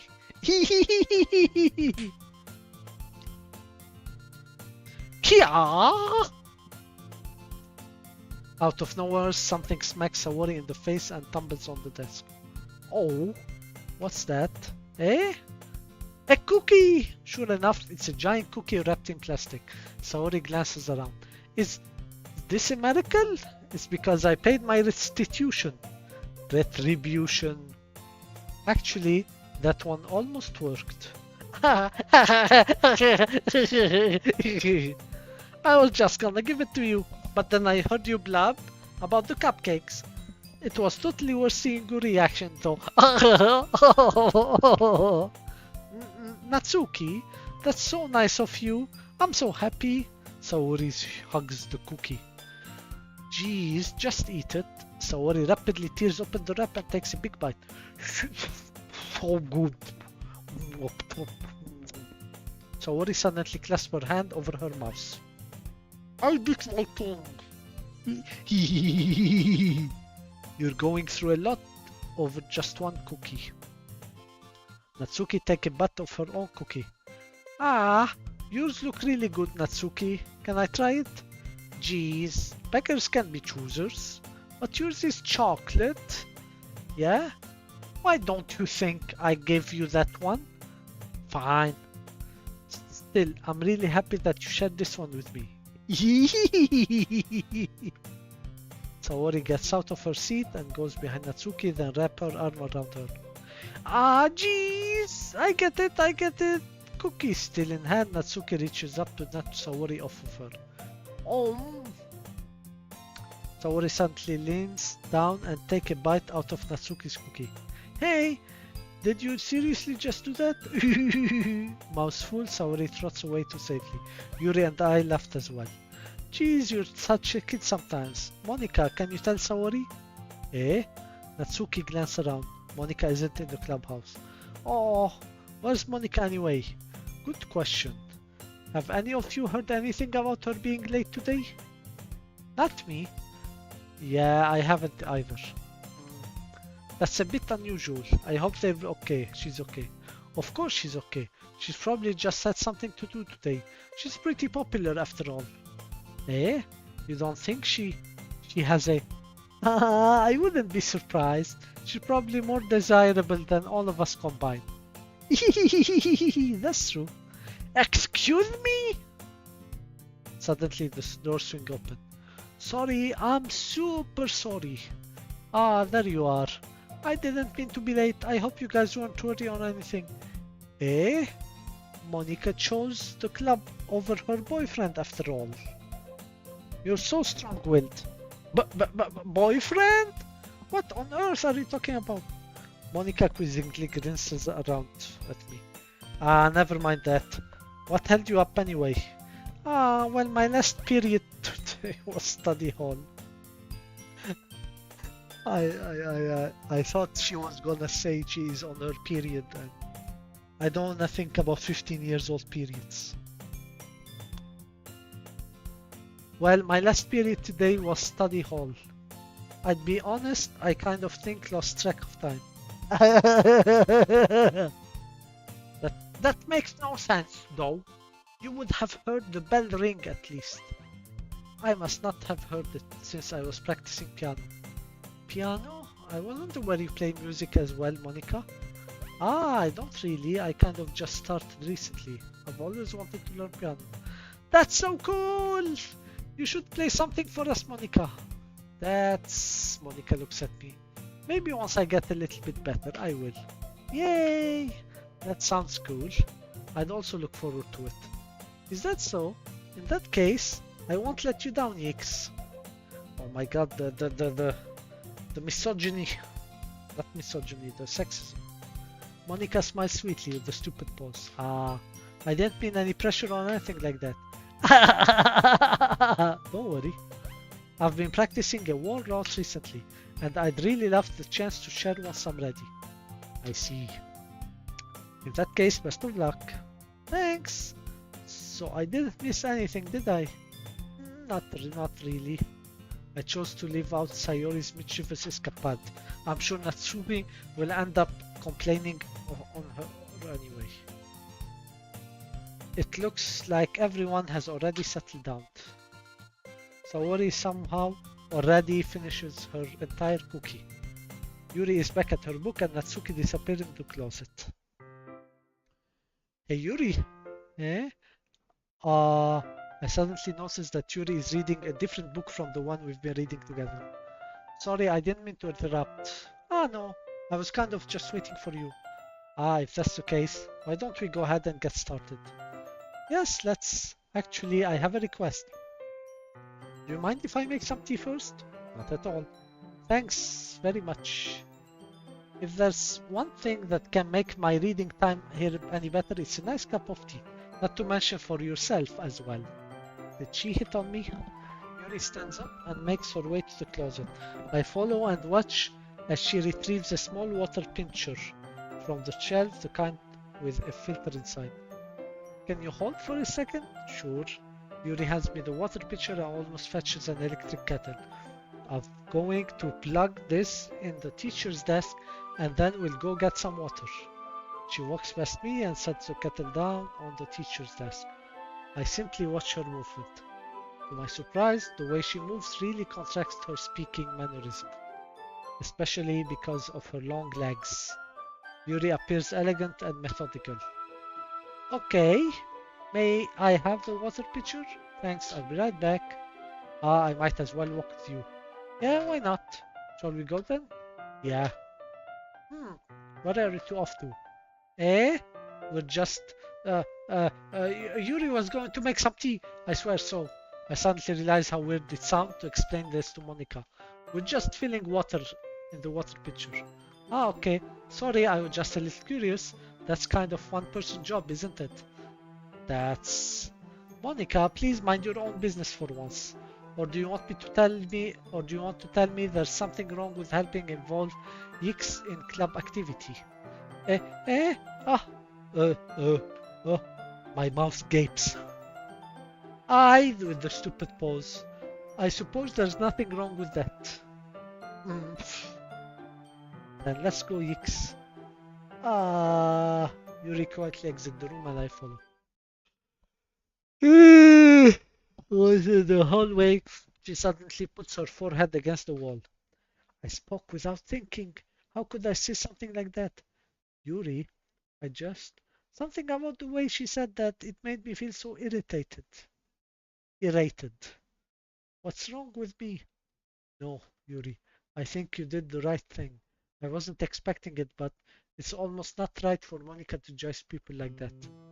Yix, how come even when I do something bad, you're being nice to me? Because nothing that you do is bad as you make it seems in your head. Nobody's perfect. We have emotions and we can't always hide them, but you always amplify things in your head. Your mind turns a light rain shower into the hurricane. No.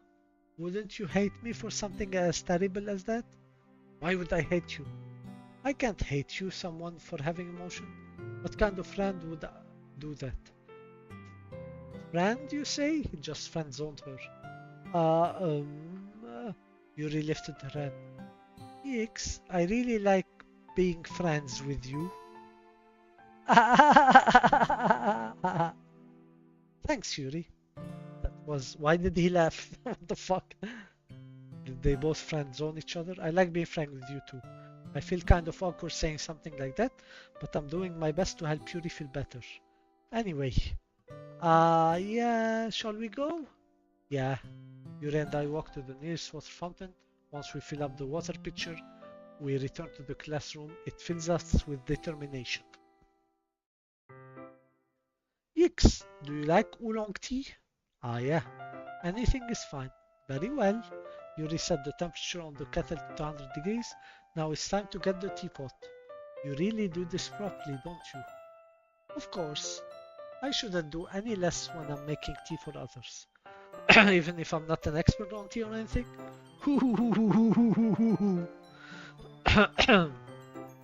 Or no, this is more like hoo-hoo. In that case, you'll only be even more impressed. Perhaps I will. Yuri fetches the teapot and begins measuring the tea leaf. To my surprise, she even starts humming a little to herself. You must be in good mood now. Is that so? I was letting it show, and you noticed I was doing it a bit of thinking, and I decided that I would try expressing myself a little more. It turns out it's not very hard for me to do, when it's you who's around anyway. That's great, Yuri. Just don't push yourself too much. You're always worrying about me, Yix. It's very endearing. Yuri wasn't kidding. I don't even know if I can keep up with this. I watch Yuri pour a cup of tea for each of one of us. Yix, have another request. Do you mind if we sit on the floor today? Why is that? It's a little bit easier on my back. I can read with my back against the wall rather than bending over at my desk. Sorry, I didn't realize. No worries. I just have back pain fairly regularly, so I do my best to manage it. Is that so? I wonder why that is. It's more likely because oh no. Oh no, what are you gonna say? Your posture, right? always hunched over like that while reading.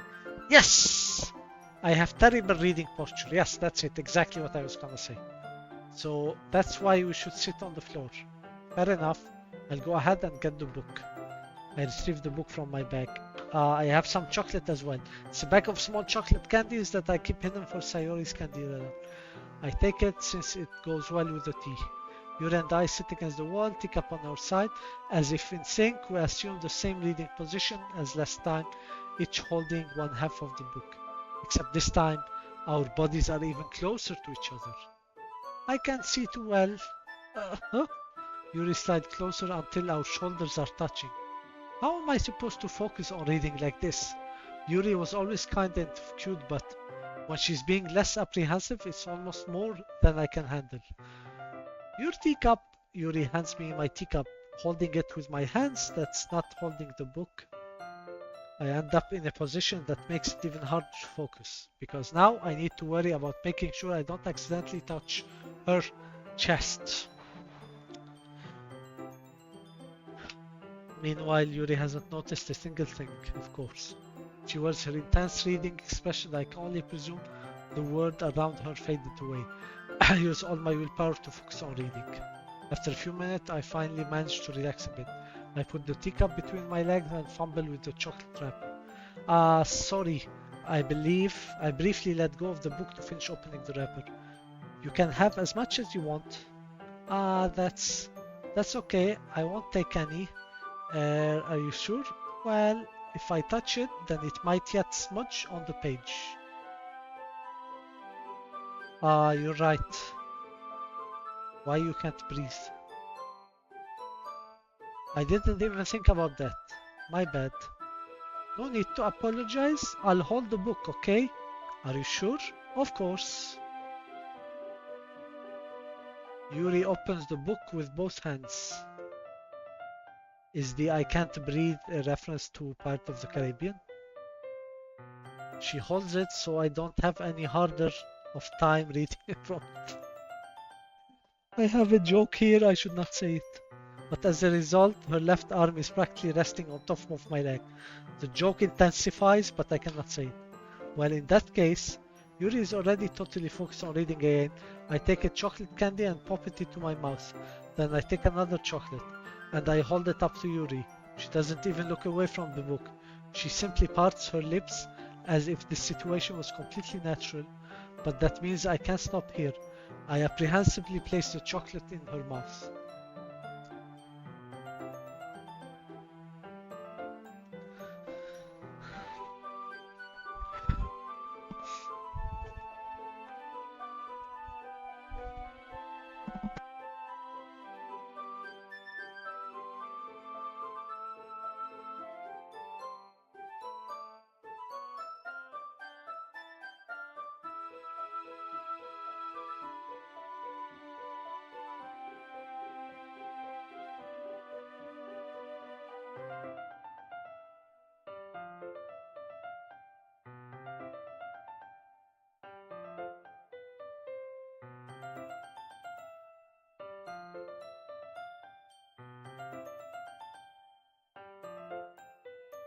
I have some chocolate.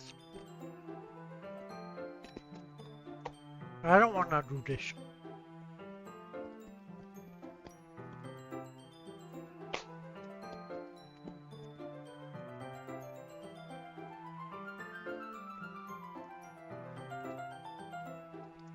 How does this make sense?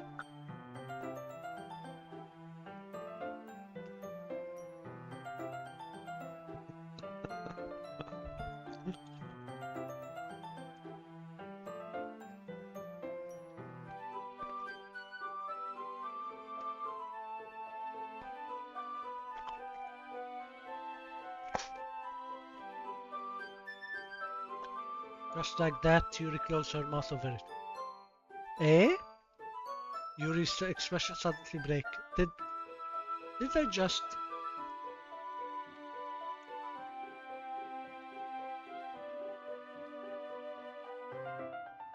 Yuri looks at me like she needs to confirm what just happened. Yikes? Sorry. I guess I should have done that. Ah, that's... well, you were just helping.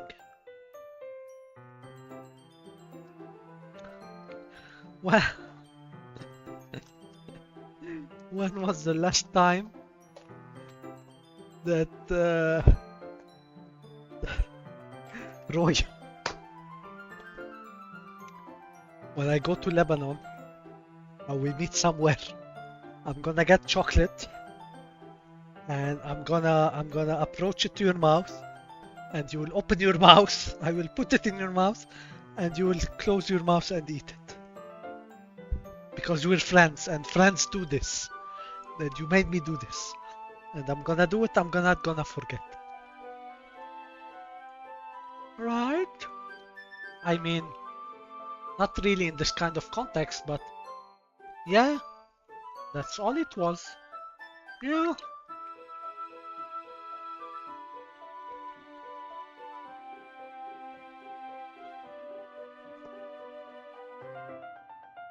Then, you don't need to stop or anything. Okay.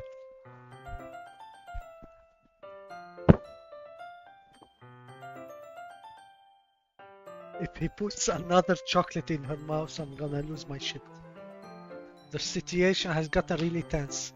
Yuri tries to return to the book, but I can't tell just by her expression that even she can't focus now. My heart is pounding. I nervously take another chocolate between. But this time Yuri's eyes meet mine.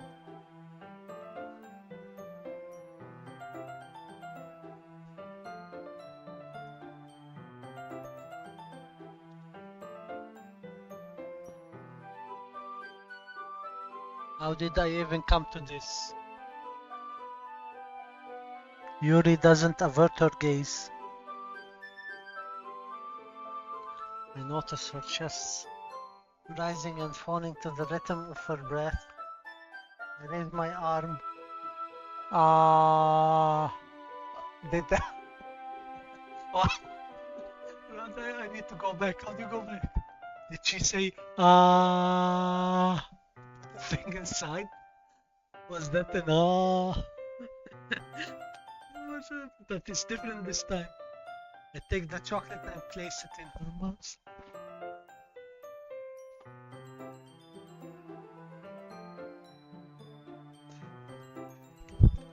I feel her hot breath on my fingers.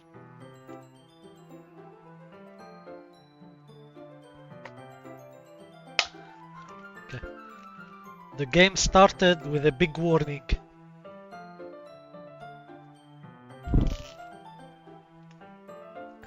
If you are easily disturbed, you should not play it. Now, I thought to myself, what kind of disturbance could it be? Could it be one of those stories that start like cute and then becomes horror? I'm like, I can deal with horror. I can deal with gore. Is it one of those stupid stories that, like, I don't know, someone kidnaps someone and they are a gay, necrophiliac, cannibal, whatever? I can deal with that because usually they are old.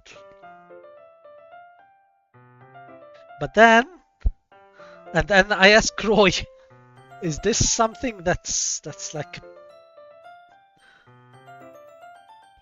pedophilic disturbing? They said, no, yeah, you can record it, you can do all this shit. And then, first, he raped her with a chocolate, without her noticing. And then when she noticed, she was, yeah, I like this, And then she looks him in the eyes and then he puts another one. And then he feels her breast go up, chest go up, I don't know what, and her breath on her finger. Thank you, Monica. Monica saved the day. Okay, everyone. Yuri jogged back. It's time to share poems. Yes, you can help Yuri put away the tea stuff, right?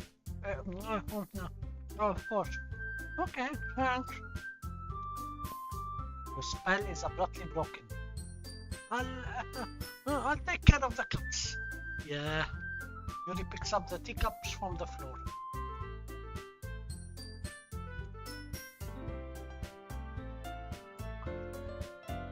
What the fuck's happening with you? It's not that funny.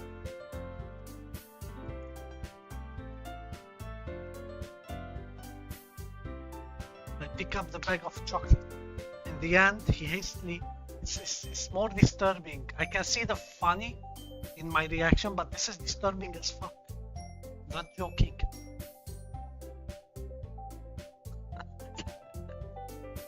Fuck you, Roy. In the end, we hastily clean up without so much of a word between us. I get the feeling this is something neither of us will have the courage to bring up.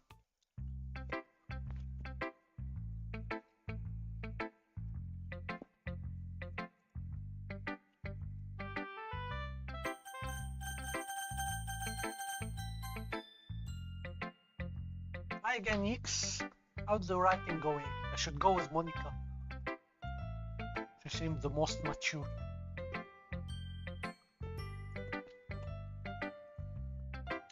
Alright, I guess. I'll take that, as long as not going bad. I'm happy that you're applying yourself. Maybe soon you'll come up with a masterpiece. I wouldn't count on that. You never know. I know, but Monica has the stupid pose thing. No, not Monica. Oh, I don't want anyone. Want to share what you wrote for her for today? Sure, here we go. I give my poem to Monica. Alright, this one's good. It feels like you're not only getting more comfortable with your style, but the imagery is better than the last one I read. Just wondering, but have you been finding inspiration in Yuri's writing style? Yuri's writing style, of course. Writing style. I guess so. You can't deny that she's talented. Yeah, totally. I think her poems are the most romantic. That's the best way to describe it. She's like a totally different person when she picks up a pen. I noticed that too. Or when she's talking about literature, it's like a light turns inside her. Sadly, it's hard to get much personal conversation out of her. What personal conversation? It just mouse raped her with a chocolate. Personal conversation. It skipped the whole foreplay and went straight to the fucking. Trust me, I've tried. Yeah, try getting a chocolate and put it in her lips. That's how it works. Nothing else will work. Who knows what goes in the head of hers? I know you don't mean that in a bad way. No, of course not. What goes in her head of hers is my fingers with the chocolate. I just meant that I wish she didn't keep so much to herself. But still defending her like that. The stupid balls again. I can't deal with this. I cannot deal with this. You must be pretty to her. Oh my god. Eh? I need water.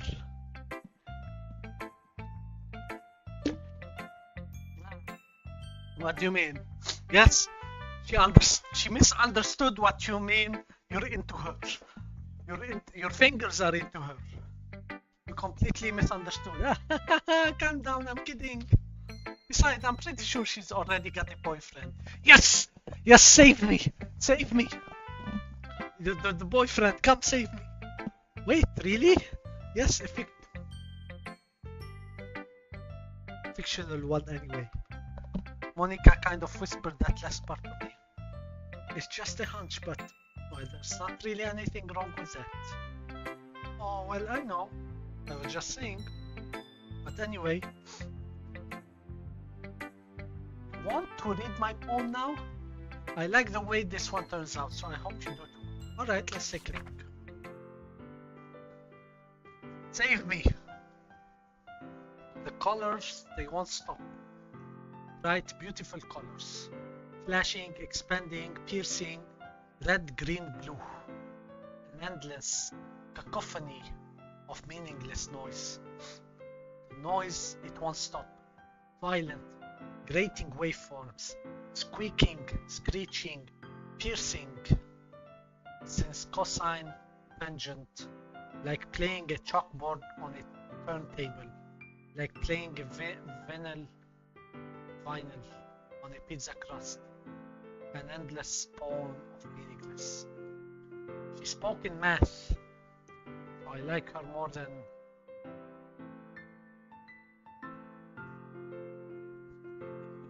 What the fuck? Just when I said I like her. What the fuck? What the fuck?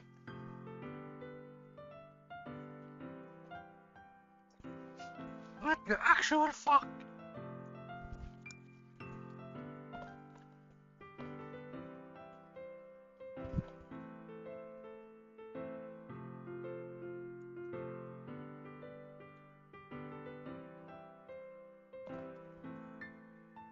I was just saying she's talking in math, and I like her more than Yuri now.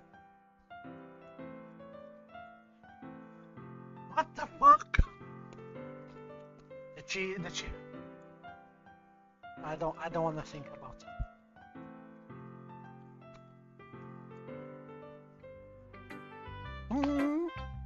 What was that thing at the end?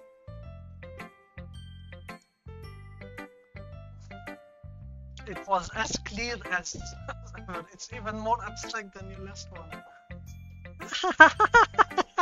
With the stupid pause. I guess it's just the way I write. No, I will not tell you my thoughts. Fuck you. Fuck you, brain.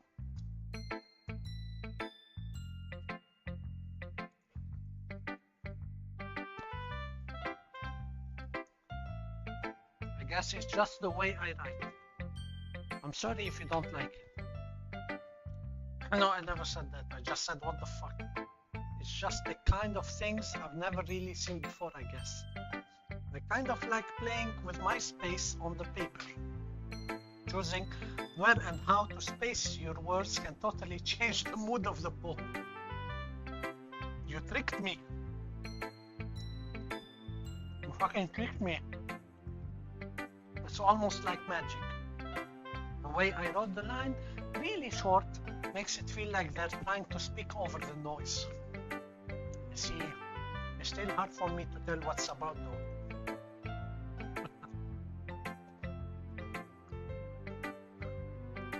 Sometimes asking what a poem is about isn't the right question. A poem can be as abstract as a physical expression of a feeling, or a conversation of the reader.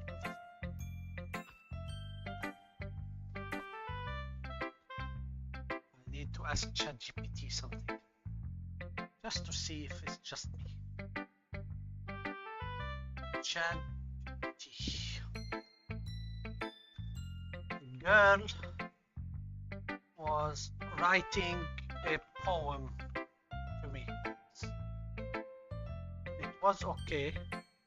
Then at the end, she left a lot of space, empty space. I'm telling you what I'm asking. A girl was writing a poem to me. It was okay, but at the end, she left a lot of empty spaces, and then she wrote, "Load me." What the fuck does she mean? Before pressing enter, can I ask it that?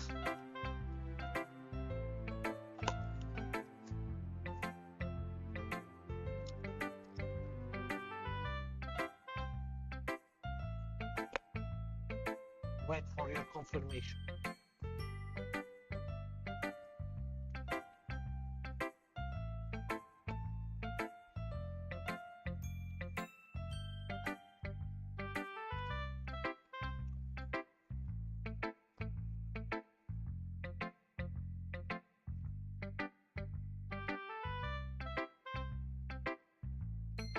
Is it so delayed? Maybe I am delayed.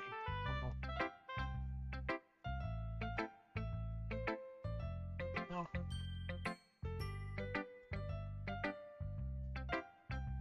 No spoilers, don't send. Fine. For a conversation with the reader. So putting it that way, not every poem is about something. Anyway, here's Monica writing tip of the day. Something you'll find yourself facing a difficult decision. When that happens, don't forget to save your game. You never know when you might change your mind, or when something unexpected may happen. Wait, is this tip even about writing? What am I even talking about? It's breaking the fourth wall. Those are fifth dimension entities. That's my advice for today. Thanks for listening. Let me save the game.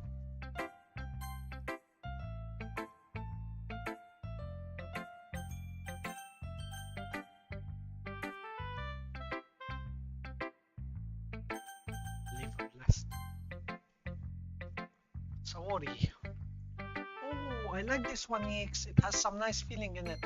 I'm glad. Does that mean it's better than yesterday's? Let me think. I don't know. I guess I like them both. That's not very helpful, you know. Well, I'm not very good at figuring out if poems are good or bad. But that's why I just go by my heart. If it makes me feel things, then it must be a good poem. I'm not sure that's exactly how it works.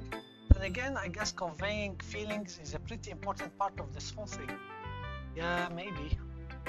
Honestly, I don't even know what kind of writing you like me in the first place. Yeah, me neither.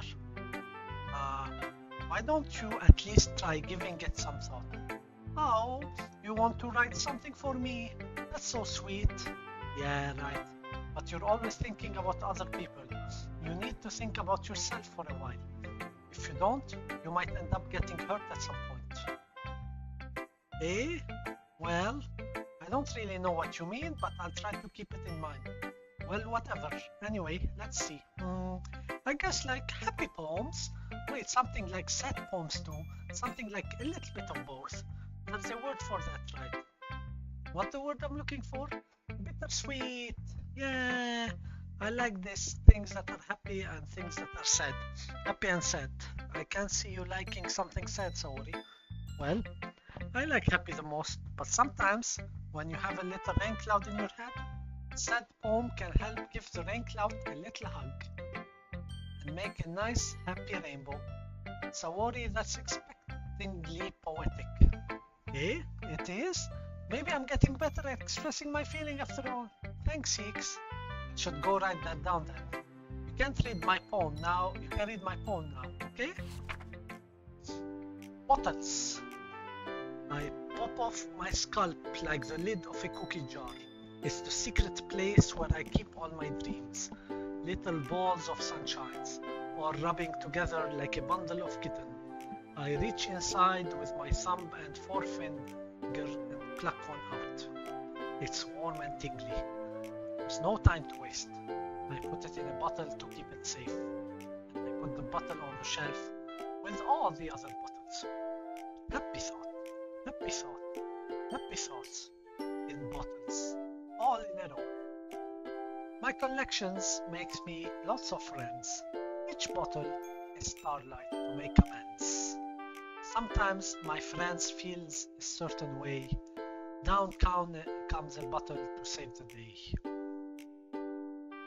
She always rhymes only in the middle. Here she writes randomly, and she rhymes, and it's random. Night after night, more dreams. Fans after fans, more bottles.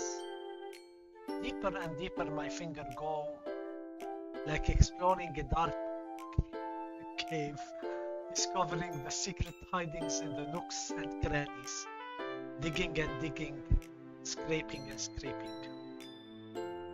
I blow dust off my bottle caps. It doesn't feel like time elapsed. My empty shelf could use some more.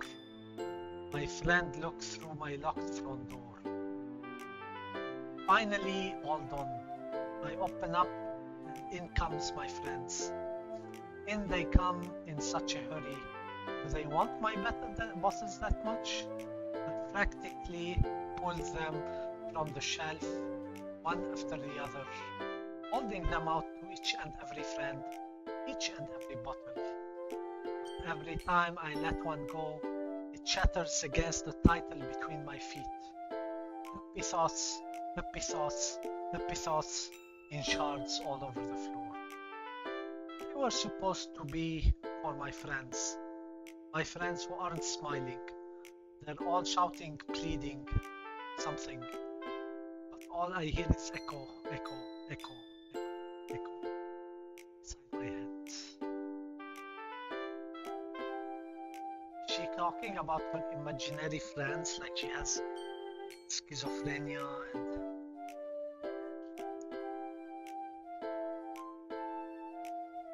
okay, this is getting deep. Less porny, more deep. Maybe I should go with her instead of Yuri. Holy crap! Yuri, did you really write this? Of course I did. Didn't I tell you yesterday I was gonna write the best poem ever? Yeah, but I mean, I didn't expect something like this coming from you. Monica taught me a whole lot, and I've been really in touch with my feeling recently. I see. It's almost kind of creepy. Creepy? Well, not exactly. Maybe because I'm so used to being cheerful. Well, never mind. I'm thinking too hard about it. Point is, it came out good, so you should be proud of it.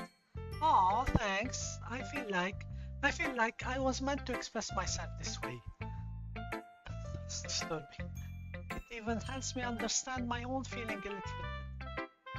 Writing is like magic. You've gotten pretty passionate about this, huh? I hope you keep it up. Yeah, writing is the best. I'm gonna keep writing until I die. Which is soon. Don't get ahead of yourself. Sorry, always had a habit of getting obsessed with something before dropping it no more than a week later. She has strong ADHD. I wonder if this is one of those times. But seeing the passion in her eyes makes it hard for me to be pessimistic. But she's too young, man. Natsumi. Couldn't they do it with older people? Then it would have been great. Well, I can admit that it's better than the last one. It's nice to see that you're putting in some effort. That's good. But I still don't like this at all. I'm trying too hard to be serious. What do you mean by that? Poems don't need to be all deep sounding to express something. It's going to just sound like you're forcing it unless you really don't suck at it. Honestly, don't bother trying to write poems like this until you're on Yuri's level. Natsumi stops short all of a sudden. Don't tell me, You're not just trying to impress Yuri, are you? Well, I am. What are you talking about? Keep your voice down. You know, Yuri would love this angsty. Just because she's talented writer doesn't mean, looks like I'm in trouble. I somehow struck a nerve, though what I did is beyond me. She's jealous. I'm so done with you. Good. Natsumi shoved the poem I handed her back over to me. Take your stupid poem. If you wrote it for someone else, just don't show it to me. She's right, you know. Ouch. This is what I get for letting a younger girl step into my business. Just put her out. Let her send her go crying to her parents. Unless I was a mind reader, I was destined to be in a world of pain from the start. At least Natsuki wasn't really the girl I was trying to impress in the first place. You should show my poem next. Let's see what you're writing for you.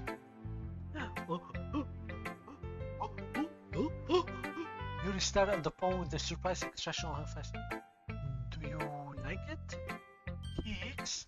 This one even might be better than yesterday's. How did you even pick up on this so quickly? Just yesterday, ChatGPT. Just yesterday I was telling you the kind of technique worth practicing. I'm just imagining if you go back in time, just like 15 years ago, with the current version of ChatGPT.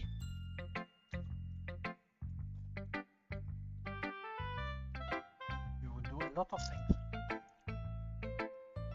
Just yesterday, I was telling you the kind of technique worth practicing. Maybe that's why.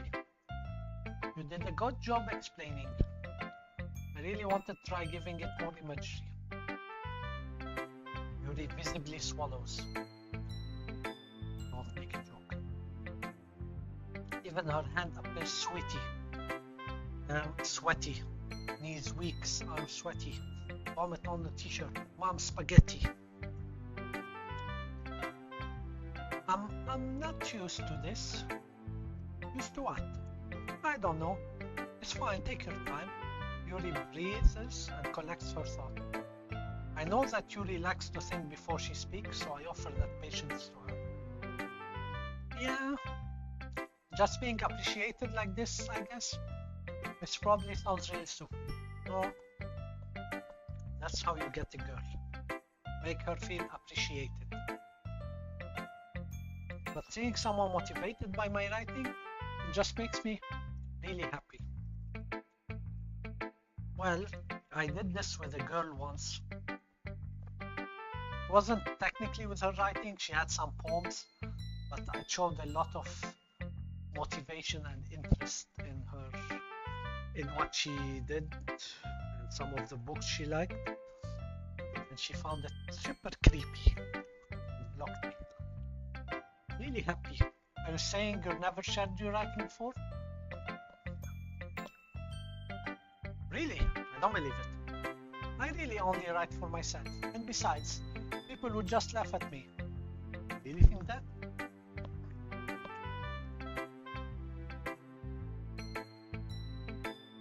Huh? Even your close friends? Oh, Yuri doesn't respond to it. I wonder why she doesn't have close friends. Anyway, do you want to share the poem you wrote today? Yeah, I do. If it's with you. This is getting very romantic. The raccoon. It happened in the dead of the night, while I was slicing bread for a guilty snack. My attention was caught by the scuttering of a raccoon outside my window.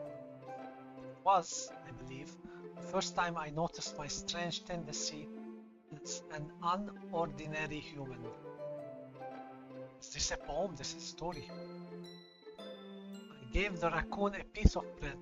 My subconscious, well aware of the consequences, well aware that a raccoon that is fed will always come back for more.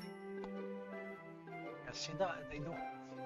Watch Raccoon Whisperer on YouTube. Really good to watch. The enticing beauty of my cutting knife was the symptoms. The bread, my hungry curiosity. The raccoon, an urge. Is she referring to an addiction? The moon increments its phase and reflects that much more light off of my cutting knife. The very same light that glistened in the eyes of my raccoon friend. I sliced the bread, fresh and soft. The raccoon becomes excited. Or perhaps I'm merely projecting my emotion onto the newly satisfied animal. The raccoon has taken to following me. You could say that we've gotten quite used to each other. The raccoon becomes hungry more and more frequently, so my bread is always handy. Every time I brandish my cutting knife, the raccoon shows me its excitement. A rush of blood. Classic Pavlovian condition. Slice the bread. I feel myself again.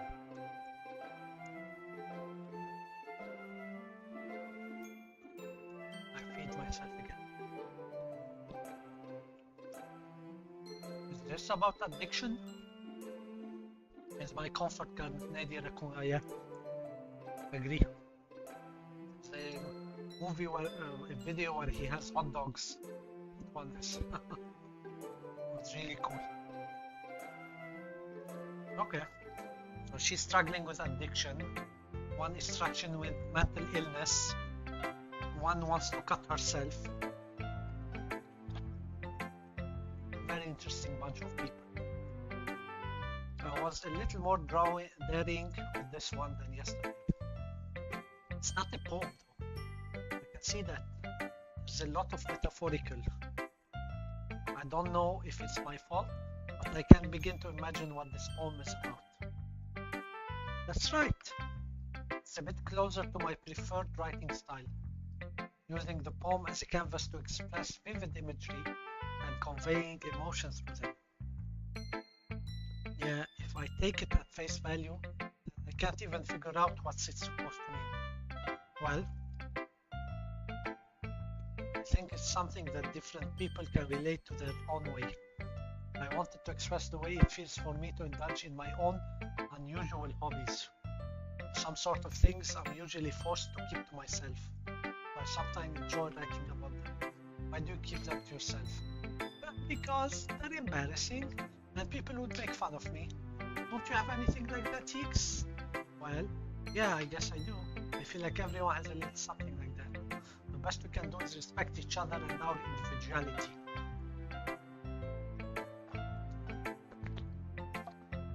Well, at least by the way she talks, she's just stuck in a 16-year-old body.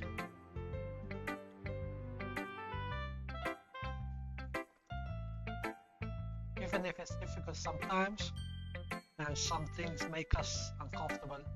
After all, if I hadn't learned to embrace my own weirdness, I would probably hate myself. I might be rating a little bit now, but I'm glad that you're a good listener. You're good at lots of things. Writing, listening. There really aren't many people like you, Yix. That's exaggerating a bit. Not many people would stick chocolate in their mouth. It's just how I feel. I never thought I would feel so comfortable sharing my writing, but now I almost feel like I look forward to it. It's just a real nice feeling, and you're to thanks for that. It's nothing really. Yuri smiles sincerely at me. For just a moment, her timidness seems to disappear. Okay, everyone, we're all done reading each other's poem, right? I have something extra planned today, so if everyone could come sit at the front of the room. Is this about the festival? Well, sort of. Ah, do we really have to do something for the festival? It's not like we put together anything good in just a few days. We'll just end up embarrassing ourselves instead of getting any new members. That's a concern of mine as well. I don't really do well with last minute preparation. Don't worry so much, we're going to keep it simple, okay? We won't need much more than a few decorations. Sayori had been working on posters and have designed some pamphlets we can give out during the event. Okay, that's great and all, but that doesn't tell us what we're actually going to be doing for the event. Sorry, I thought you heard about it already. We're going to be performing. Performing? Monica? Yeah, we're going to be having poetry performance. Each of us are going to choose a poem to recite during the event. But the cool part is, we're also going to let anyone else come up and recite poems too. Sayori is putting it all on the poster in case anyone wants to prepare ahead of time.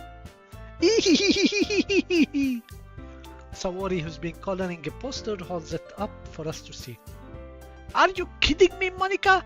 You didn't already start putting those posters up, did you? Well, I did. Do you really think it's that bad of an idea? Well, no, it's not a bad of idea, but I didn't sign up for this, you know. There is no way I'm going to be performing in front of a group of people like that. I agree with Natsuki. I couldn't never in my life do something like that. Imagining it, Yuri shakes her head in fear. Guys! No, Sayori, I understand where they're coming from. Remember that Natsuki and Yuri has never shared their poem with anyone until just a couple days ago. It's lot to ask for them to recite their poem out loud to a whole room full of people. I guess I kind of overlooked that. So I'm sorry. But I still think we should give it our best. We're the only one responsible for the fate of this club. If we start the event and each put a good performance, then it will inspire others to do the same. And the more people who perform, the better we'll be able to show everyone what literature is all about. Yeah! Then maybe we would actually get adult chicks that I can talk to. It's about expressing your feeling, being intimate with yourself, finding new horizons. I'm sure they put this on purpose. This is not random writing. That's right, and it's those reason that we're all in this club today. Don't you want to share that with others to inspire them to find the same feeling that brought you here in the first place? I know you do. I know we all do. And if all it takes is standing in front of the room for 2 minutes and reciting a poem, then I know you can do it. Natsuki and Yuri remain silent. Saori looks worried. I guess that leaves me no choice. I agree! I don't think it's too much to ask. I think that Saori and Monika have been trying really hard to get new members. The least we can do is help them out a little bit. Well, maybe, but it looks like Natsuki doesn't have any argument left. Okay, fine. I guess I'll just have to get it over with. Alright, phew. Thanks, Natsuki. What about Yuri? Yuri dejectedly glanced around at everyone else's expectant face. Sigh. I guess I don't really have a choice. That's everyone. You're the best, Yuri. This club is seriously going to be the death of me. Oh gosh, you'll be fine, Yuri. She means it literally. But anyway, let's move on to the main event. I want each of you to choose a poem of yours. We're going to practice reciting them in front of each other. No way! Monika, this is too sudden. Well, if you can't recite your poem in front of the club, how do you expect to do it in front of strangers? Oh no! Don't worry. I'll start off to help everyone feel a little bit more comfortable. Can I do next? Of course. Now let's see. Monika flips through her notebook to a specific poem she has in mind for herself. She then starts sending the podium. The title of the poem is The Way They Fly. Monika began reciting the poem. Her clear, confident voice fills the room. More than that, her inflection is pristine. She knows exactly how to apply emotions behind each line she recites, bringing the words to life. Is there something she's done before, or is she simply natural? I glance around me. Everyone has their eyes on Monika. Saori looks amazed. Yuri has an intense expression on her face that I don't understand. Finally, Monika finished the recitation. The four of us applaud. Way! Monika takes a break and smiles. That was so good, Monika. Thank you very much. I was just hoping to set a good example. Are you ready to go next, Saori? I'll go next. What? Yuri's fired up all of a sudden. Yuri clutches a sheet of paper between her hand and stands up. Keeping her head down, she walks quickly over to the podium. This poem is called... Yuri anxiously glances at each other. You can do it, Yuri! It's called After Image of a Crimson Eye. Yuri's voice shakes as she starts reading the poem. Just a moment ago she practically refused to do this. Why is she suddenly putting in so much effort? As Yuri gets past the first couple of lines, her voice changes. It's almost like what happens when Yuri gets absorbed into her books. Her quivering words transform into the sharp syllable of a fierce and confident woman. She's a woman now. The poem is full of twists and turns in the structure that she enunciates with perfect timing. This must be a rare glimpse into the whirlwind fire Yuri keeps concealed inside her head. Suddenly, she finished. Everyone is stunned. Yuri snaps back into reality. Am I dating a demon?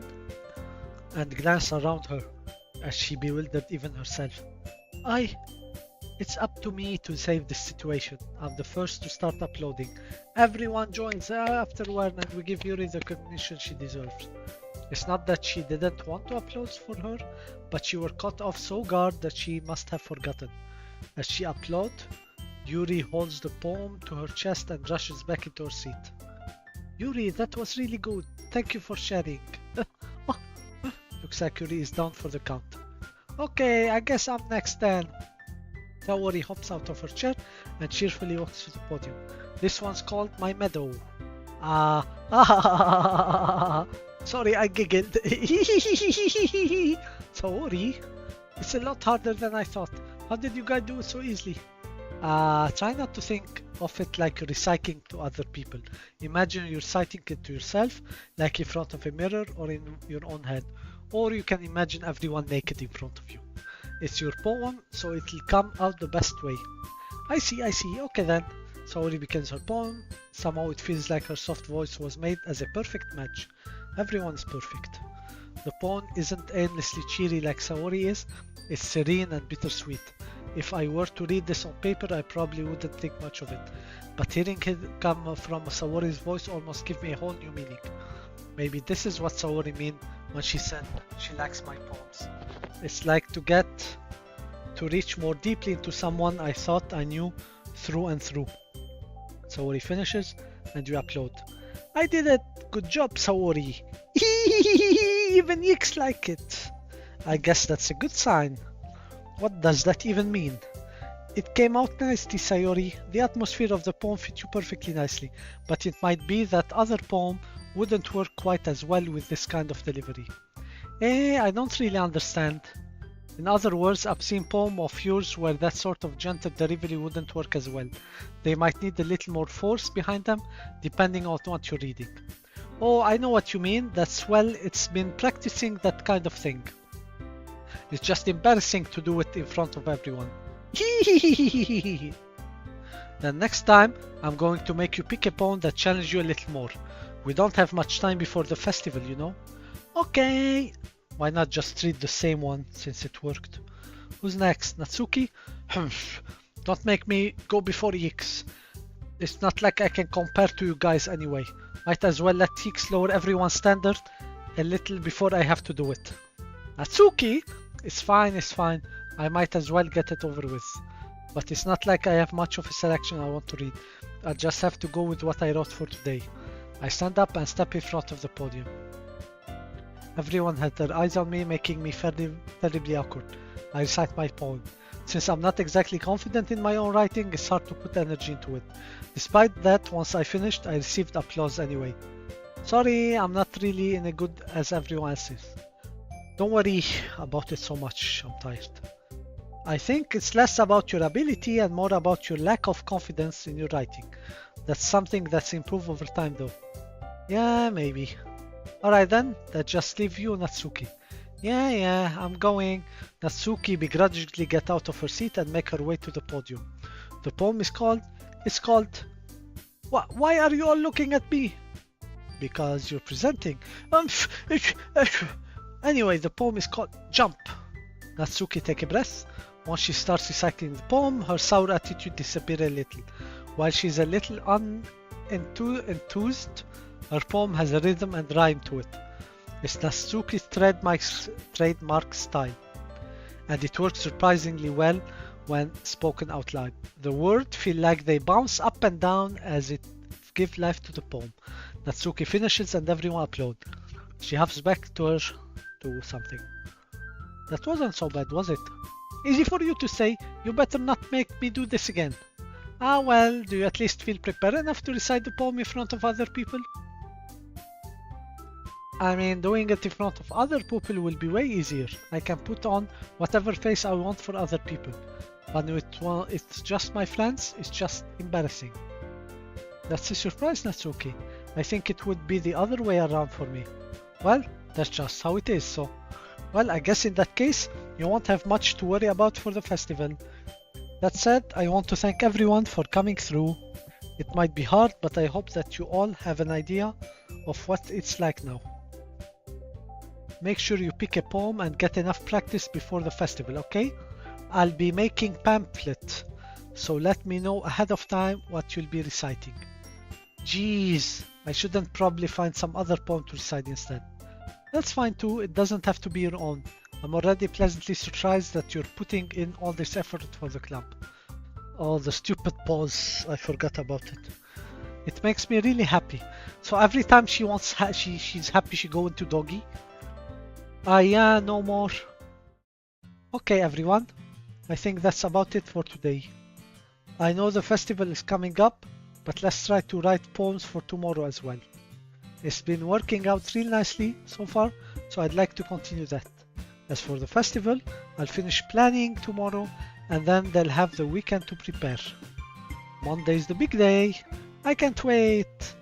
I can do this. I can do this. My name is Sal. I can do this. My name is Sal. Alright. I stand up. There's no way I'll be able to find the same enthusiasm as Saori and Monica, but I'll do my best to get through it. And if it's for the sake of the club. And impressing Monica. Then I'll have to do my best. Ready to go, Saori? Yep. Look at you, always going home together like that. The stupid pose. It's kind of adorable, isn't it? Hehehehe. Geez, guys, don't make such a big deal out of it. This must be a little naive, though. Well, how am I supposed to respond to that? It's okay, X, you don't have to say it. Whatever, let's go already. I walk home with Saori once more. Even though it's only been a few days, a lot of things have already changed. But today, Saori is being a little quieter than usual on the way home. I'll just stop here.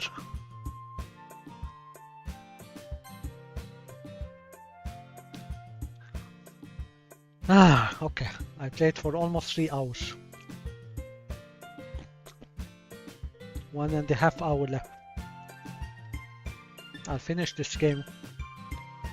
But I'm still have no idea what the fuck am I playing. And what the fuck is there to be spoiled anyway? A poem that I wrote?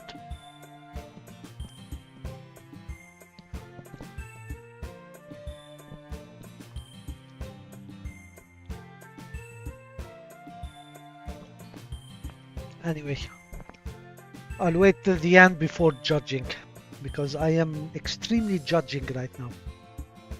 And yeah, that's it. Eyes out!